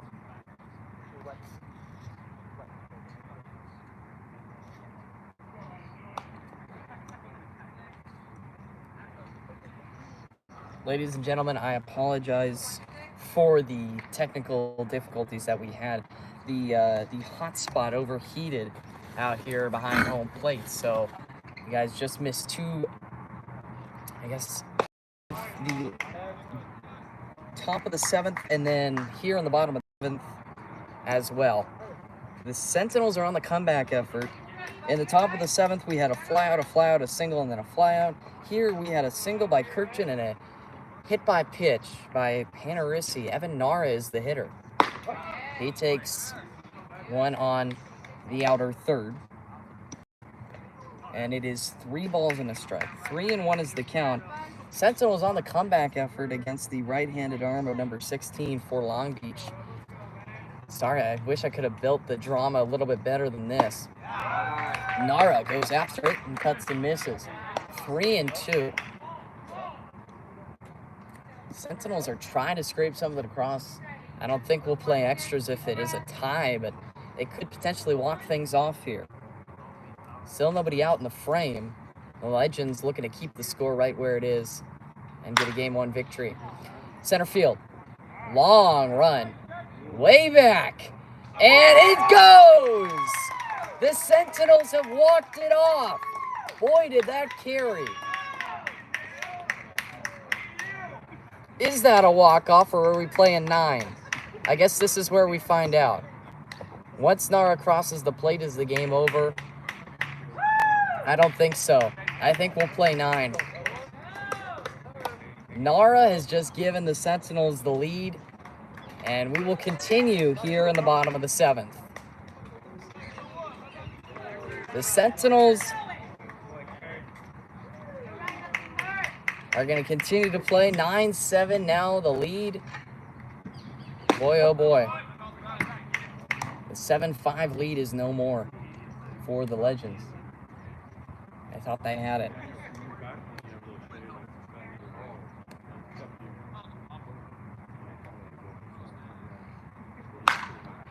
Into right center field. This could be trouble. Right fielder brings it down. 1 out. So Evan Nara went yard. I thought that was the ball game. I thought we were only going 7. But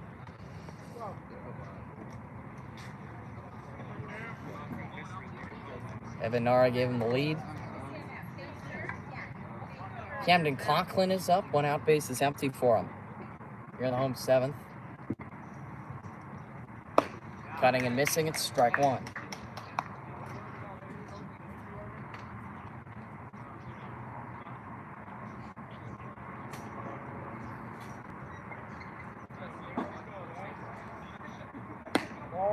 Just outside. Just call that last inning, dude. Let's go now.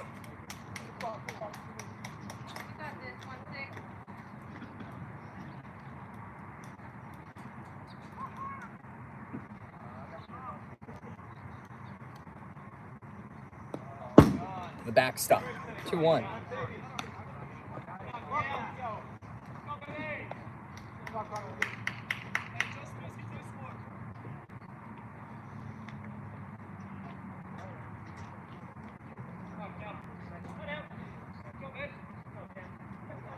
Cam Conklin takes another pitch in the dirt. There you go, kid.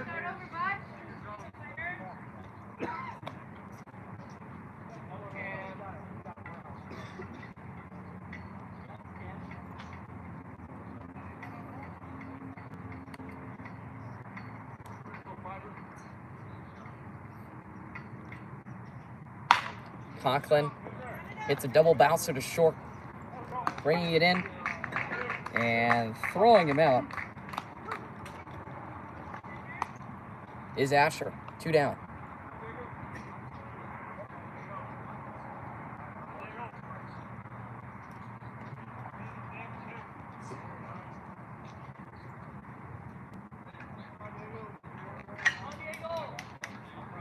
Diego Garfin up.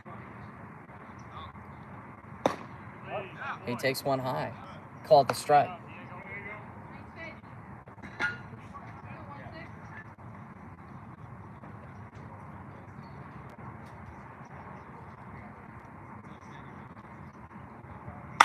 Here's the pitch. Garfin likes what he sees, and he lofts it into right.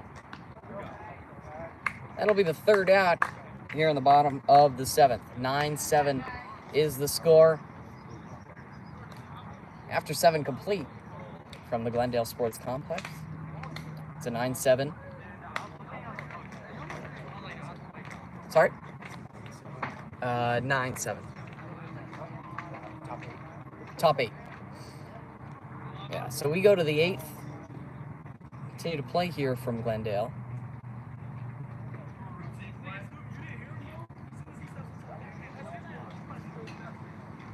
Nara with the go-ahead home run.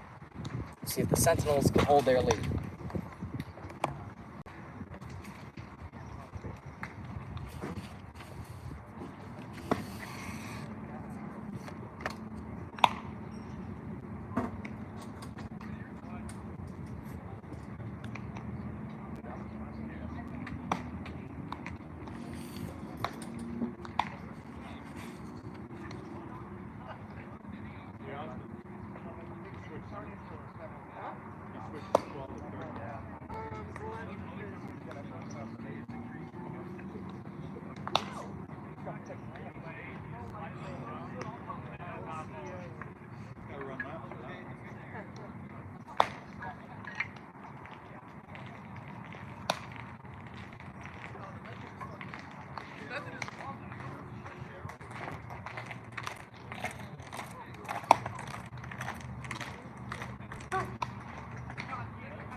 Good. Pick him up one.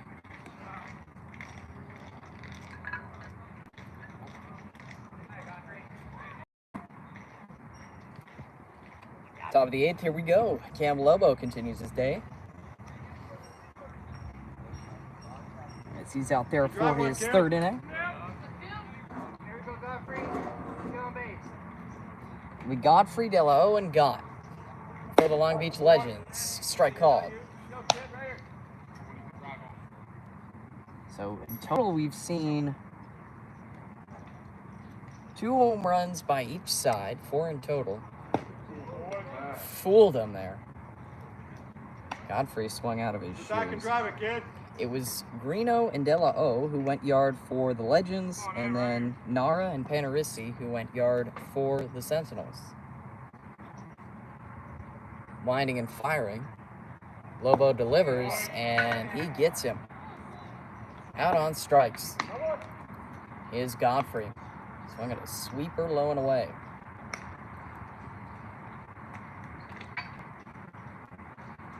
One down. Here is De La O, the 3rd baseman.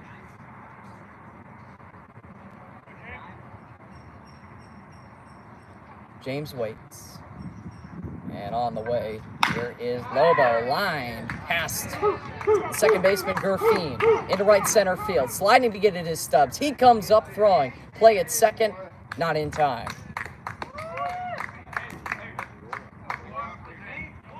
Two-base hit for De La O. That's his 2nd extra base hit.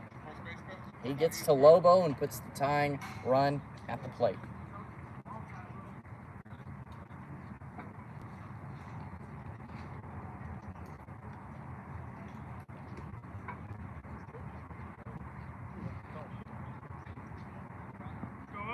Here's Owen Gott.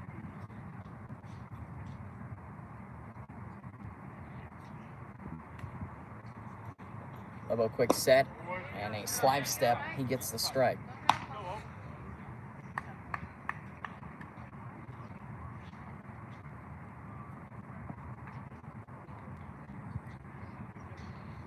Nothing in 1. Cam to the plate. This one does not get the swing. 1 ball, 1 strike.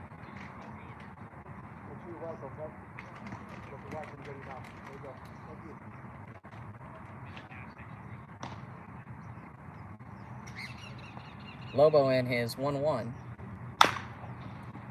Chopper. Taking a high hop is Conklin. Throw to first is going to be in time. No movement from 2nd. That's a good play that keeps De La O at bay.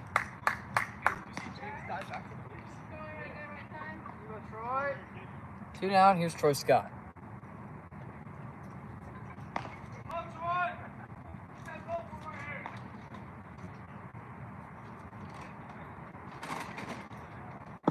Scott goes after the sweeper. Good pitch from Lobo. Lobo is in line for the win if the Sentinels do hold their lead. Almost 3 innings, a really nice relief. Bullying him with the slider, 0-2.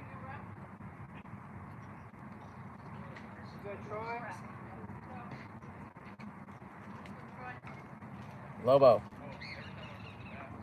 on his way home to the plate.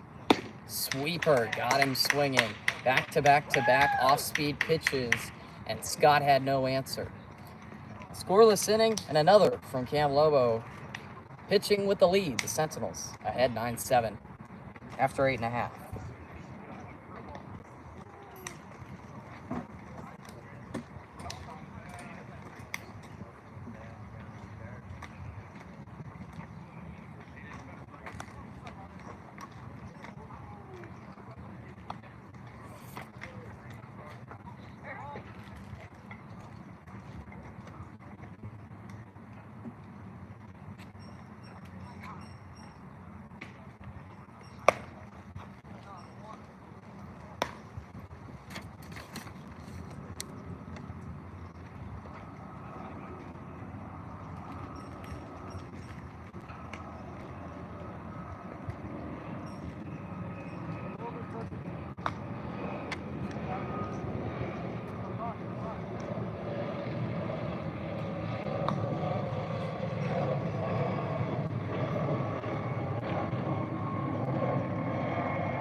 Andrew Cuervo on to hit. 9-7 Sentinels lead here in the bottom of the 8th. The first of 2 from Glendale Sports Complex. Same pitcher for Long Beach. Taking outside is Cuervo. 1-0.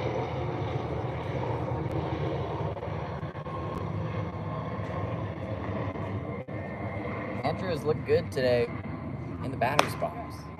He takes outside. Andrew 1 for 2 with an RBI and a run scored. The Sentinels have 9 runs on 9 hits. The Long Beach Legends have 7 runs on 14 hits, plus 3 defensive miscues. Inside, 2-1.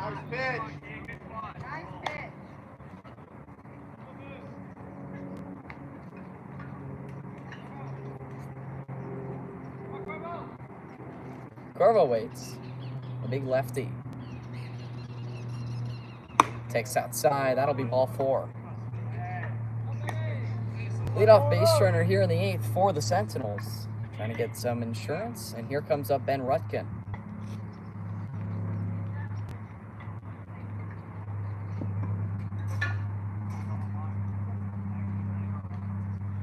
Four-pitch walk to Cuervo. And throwing high to Rutkin, this Legends pitcher, with 1 walk, 1 strikeout, 3 earned runs, and 2 hits allowed in an inning and a third. On the way, Rutkin went after ball 2.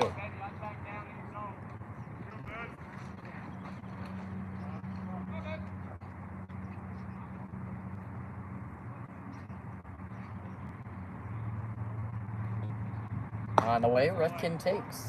Looks like a changeup of sorts.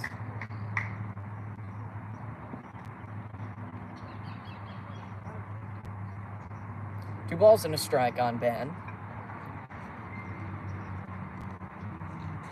Rutkin came in as a pinch hitter. That one's going straight back.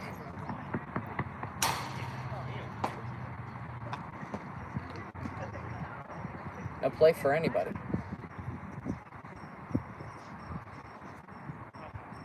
But Rutkin, yeah, so he was a pinch hitter, and now sits in the designated hit spot. But in addition to DHing, he also can pretty much play all the outfield positions. Rutkin waits. Goes after a low and inside enticing pitch, fouls it away. 2-2.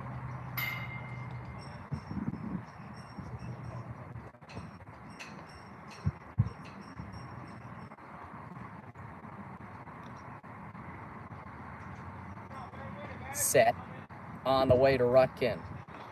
Way outside, a good stop from the catcher.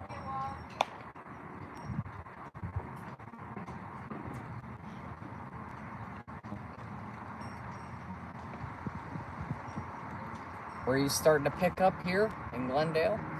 Sun's still out. 3-2 pitch, past the pitcher into center field. Cuervo slightly round second. He'll head back. 2 aboard, nobody gone. We go to Bo Stubbs. And time called as the pitching coach is out to talk with the Legends pitcher. That is the Sentinels' 10th hit. And Stubbs with his second in 4 at-bats.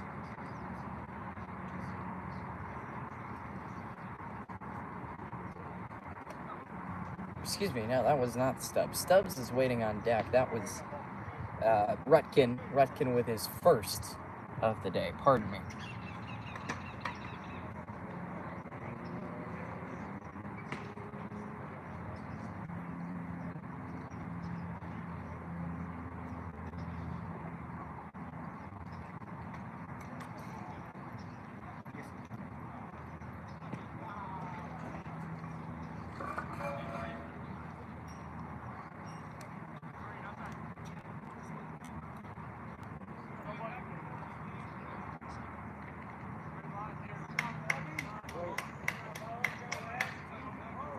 Now it's Bo Stubbs. He's 1 for 3 today.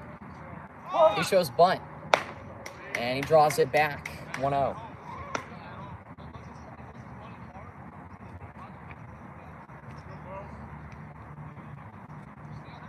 Two aboard, nobody gone for Stubbs, who winds up the last spot in the Sentinels order today.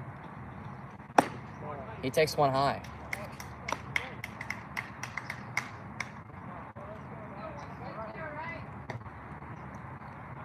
Two aboard and a hitter's count on both Stubbs. Sentinels right-handed hitter. Takes one high. Stubbs now at 3-0.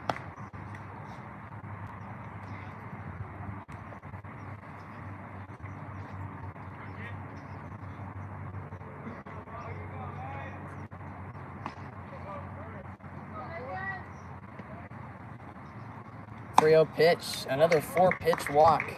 That has loaded the bases. And for the top of the Sentinels order. Stubbs will take first, and this will mean that there's a pitching change coming up.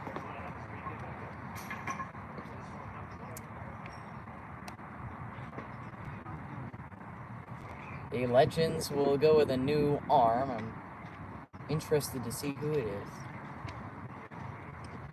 The righty gets a handshake from his first baseman as the Legends wait for a new arm coming in from the bullpen. We'll see who it is in just a sec when he shows me his number. Base is full, 9-7 score, bottom of the 8th. And I believe that is McKinley, who has come in to pitch. Brandon McKinley in his second relief appearance. 1 inning so far, 1 hit allowed, no runs, no walks, 1 strikeout in that 1 appearance.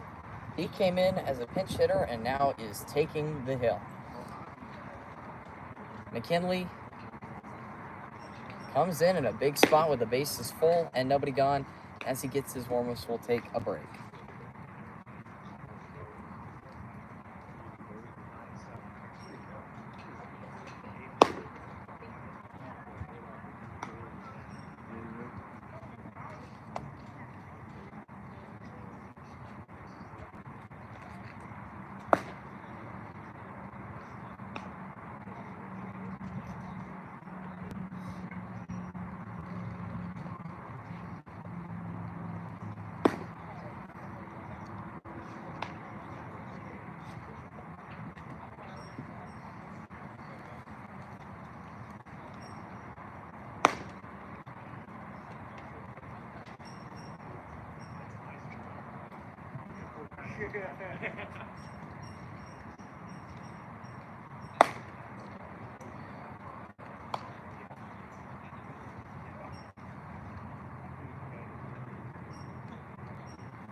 Base is full and nobody out for the very top of the Sentinels order. Alejandro Ducro is up. He hits with the bases full and a chance to break this one open against Brandon McKinley. Down for a base hit before the left fielder. In to score is Cuervo as they go station to station. It's now 10-7. Ducro comes up with yet another knock. He's 3 for 5, his second RBI. We go to Matt Kirkchin now.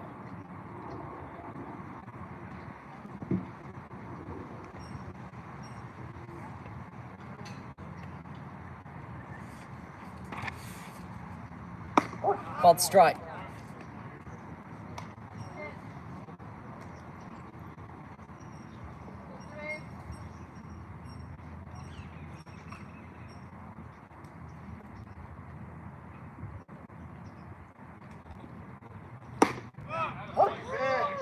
Another called strike. Both of the knees on Kirkchin. Both with some pretty good movement. 0-2 on the middle infielder for the Sentinels. Runners everywhere for Arroyo Seco. Infield. Pinched in. Got him. 3 pitches, 3 strikes. McKinley says good morning, good afternoon, and good night to Kirkchin. 1 out. Carson Panarisi tries to lift up his team after that strikeout with the bases full. Panarisi 1 for 3 with 2 runs scored and 3 RBI, of course, on his home run. Just low.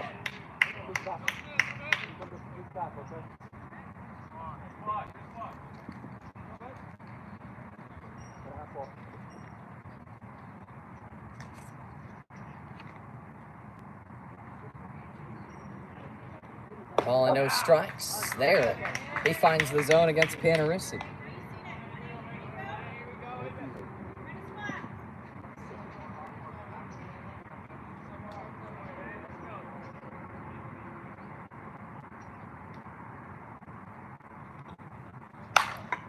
Fly, right side foul.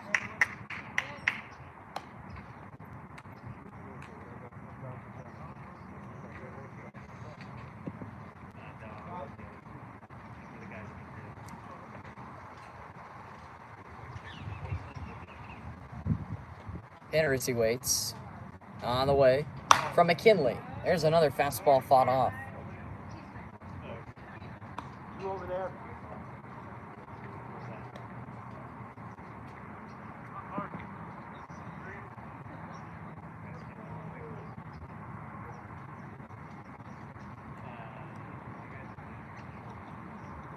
Carson gets a pitch he likes. That one will fall into left field. Stubbs read it beautifully. He will score from second. Rutkin and Stubbs both home as the Sentinels make it a 12-7 game.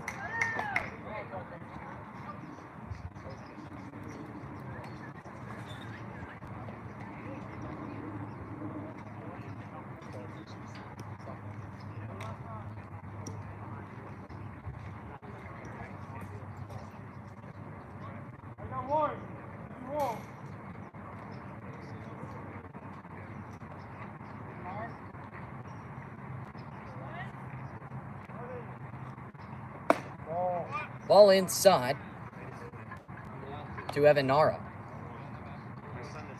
Hey, let's roll it up.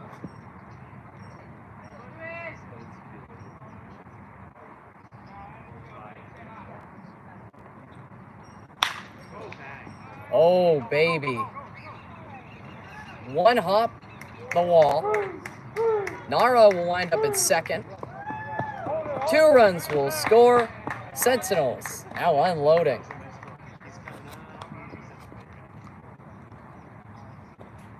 Great sound off the bat from Evan Nara. The inning continues.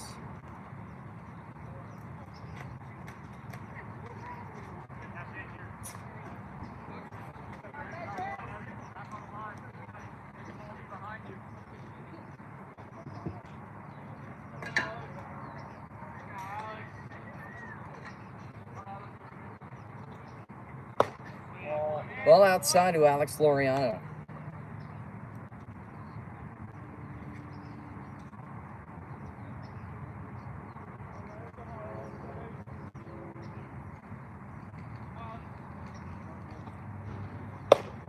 Called strike. With Nara's double, that gives the Sentinels the 13th hit of their game.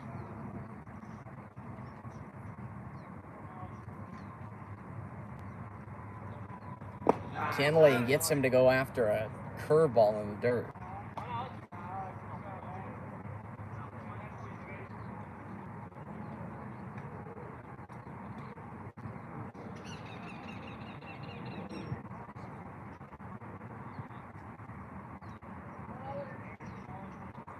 Fastball on top of it is Laureano, and it seemingly goes through the glove of De La O. Into left field it goes. They're going to wave around Nara.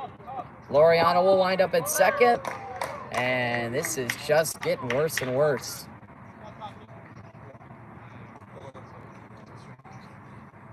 That is now 15-7 the score.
Two nice pitches from McKinley to open up Camden Conklin.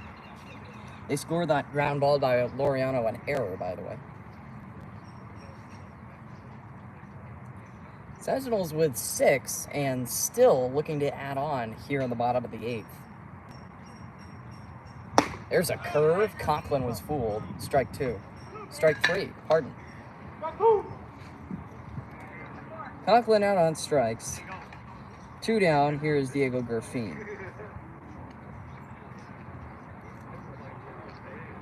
If Garfin gets on, the Sentinels will have batted around, which is increasingly hard to do in this league because there are 10 hitters. Called strike on Garfin, 0-1.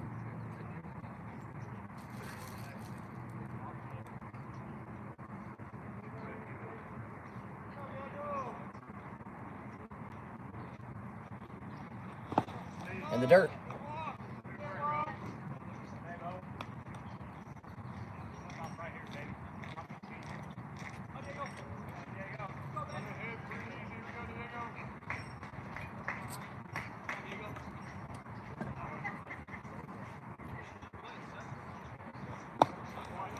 A little bit away. Laureano wants it. He's there. That really didn't get that far away from God, but Laureano will take anything he can get. It was a one-hop throw from God as well, so that might have played into it.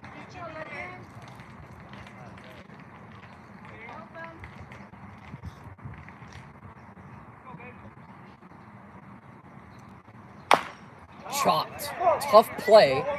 It'll be De La O who brings it down, throws to first, and they got out. Close play on Garfin at first, but that will finally wrap up the 8th. 6 total for the Sentinels, as this one is pretty much in the bag. The Sentinels need 3 outs to complete the Game 1 victory, 15-7 after 8.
Cam Lobo will be called upon for the 4-inning save. He has pitched 3 innings of really nice baseball, and the Sentinels are just going to let him wrap it up. The Legends aren't going to go down without a fight, though, because getting aboard here is McKinley with that base hit into left field. Lobo allows his third hit, and here comes the top of the lineup. And Corey Guy.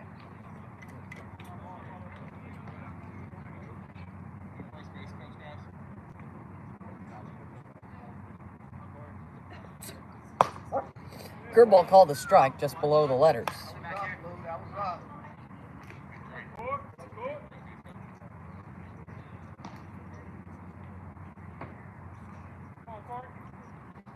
Lobo waits before dealing. Another curve. That one did not find the zone.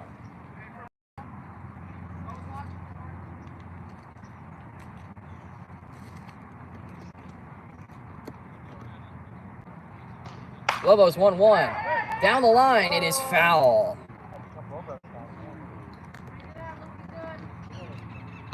Some nice contact.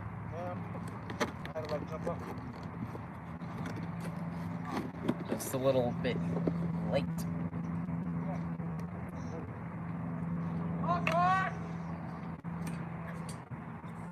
Corey Guy in the 1-2.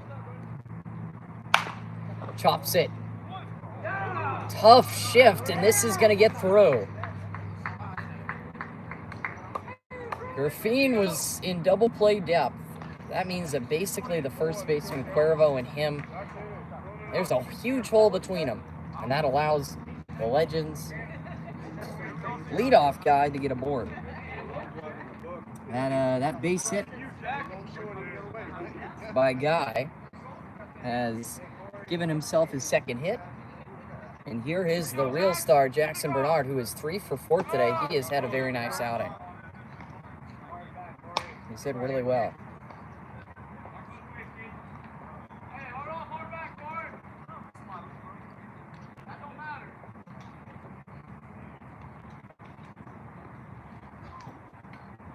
In the dirt, another good block. Nara's been a soldier out there behind the dish.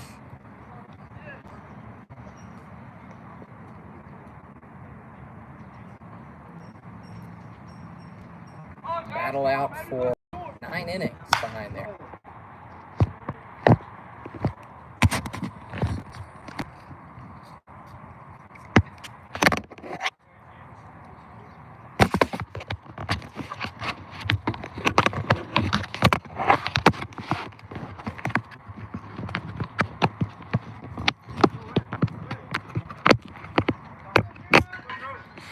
Apologies, ladies and gentlemen. The issue was the temperature. The iPad got overheated.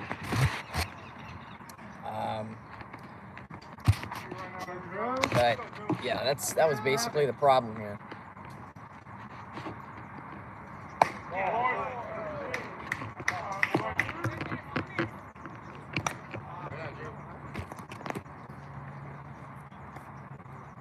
This inning, just to get you guys up to speed, single, fly out walk, a strikeout, but then a run came home on a wild pitch, and it is 1-2 on Sherrill. They appeal on the potential check swing. He does not go around. 2 balls, 2 strikes on Sherrill. Score is 15-8.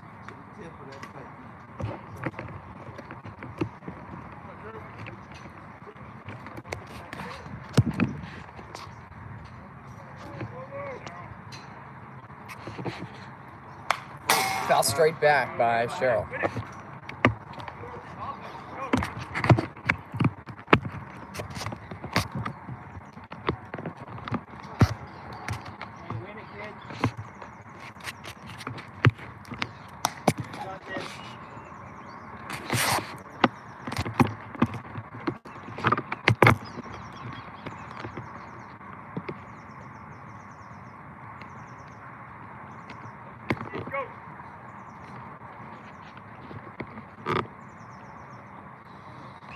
Lobo gets him. That will finish off the game. 15-8, the final score from the Glendale Sports Complex. Lobo gets the win. He does not get the save, but It is 15 to 8, the final score. 8 runs on 16 hits, 4 errors for the Long Beach Legends, 15 runs on 13 hits, no errors for the Sentinels. Thank you so much for tuning into the Game Changer live stream. Apologies for all the tech issues that we had over the course of the game. Pretty sure we've got Game 2 coming up next. Oh, with the technical issues, it is just kind of up in the air. See if we will stream it. Thank you so much for tuning into the Game Changer live stream. Or excuse me, the YouTube live stream. And have a wonderful afternoon. As always, I'm your play-by-play announcer, Jack Batsy.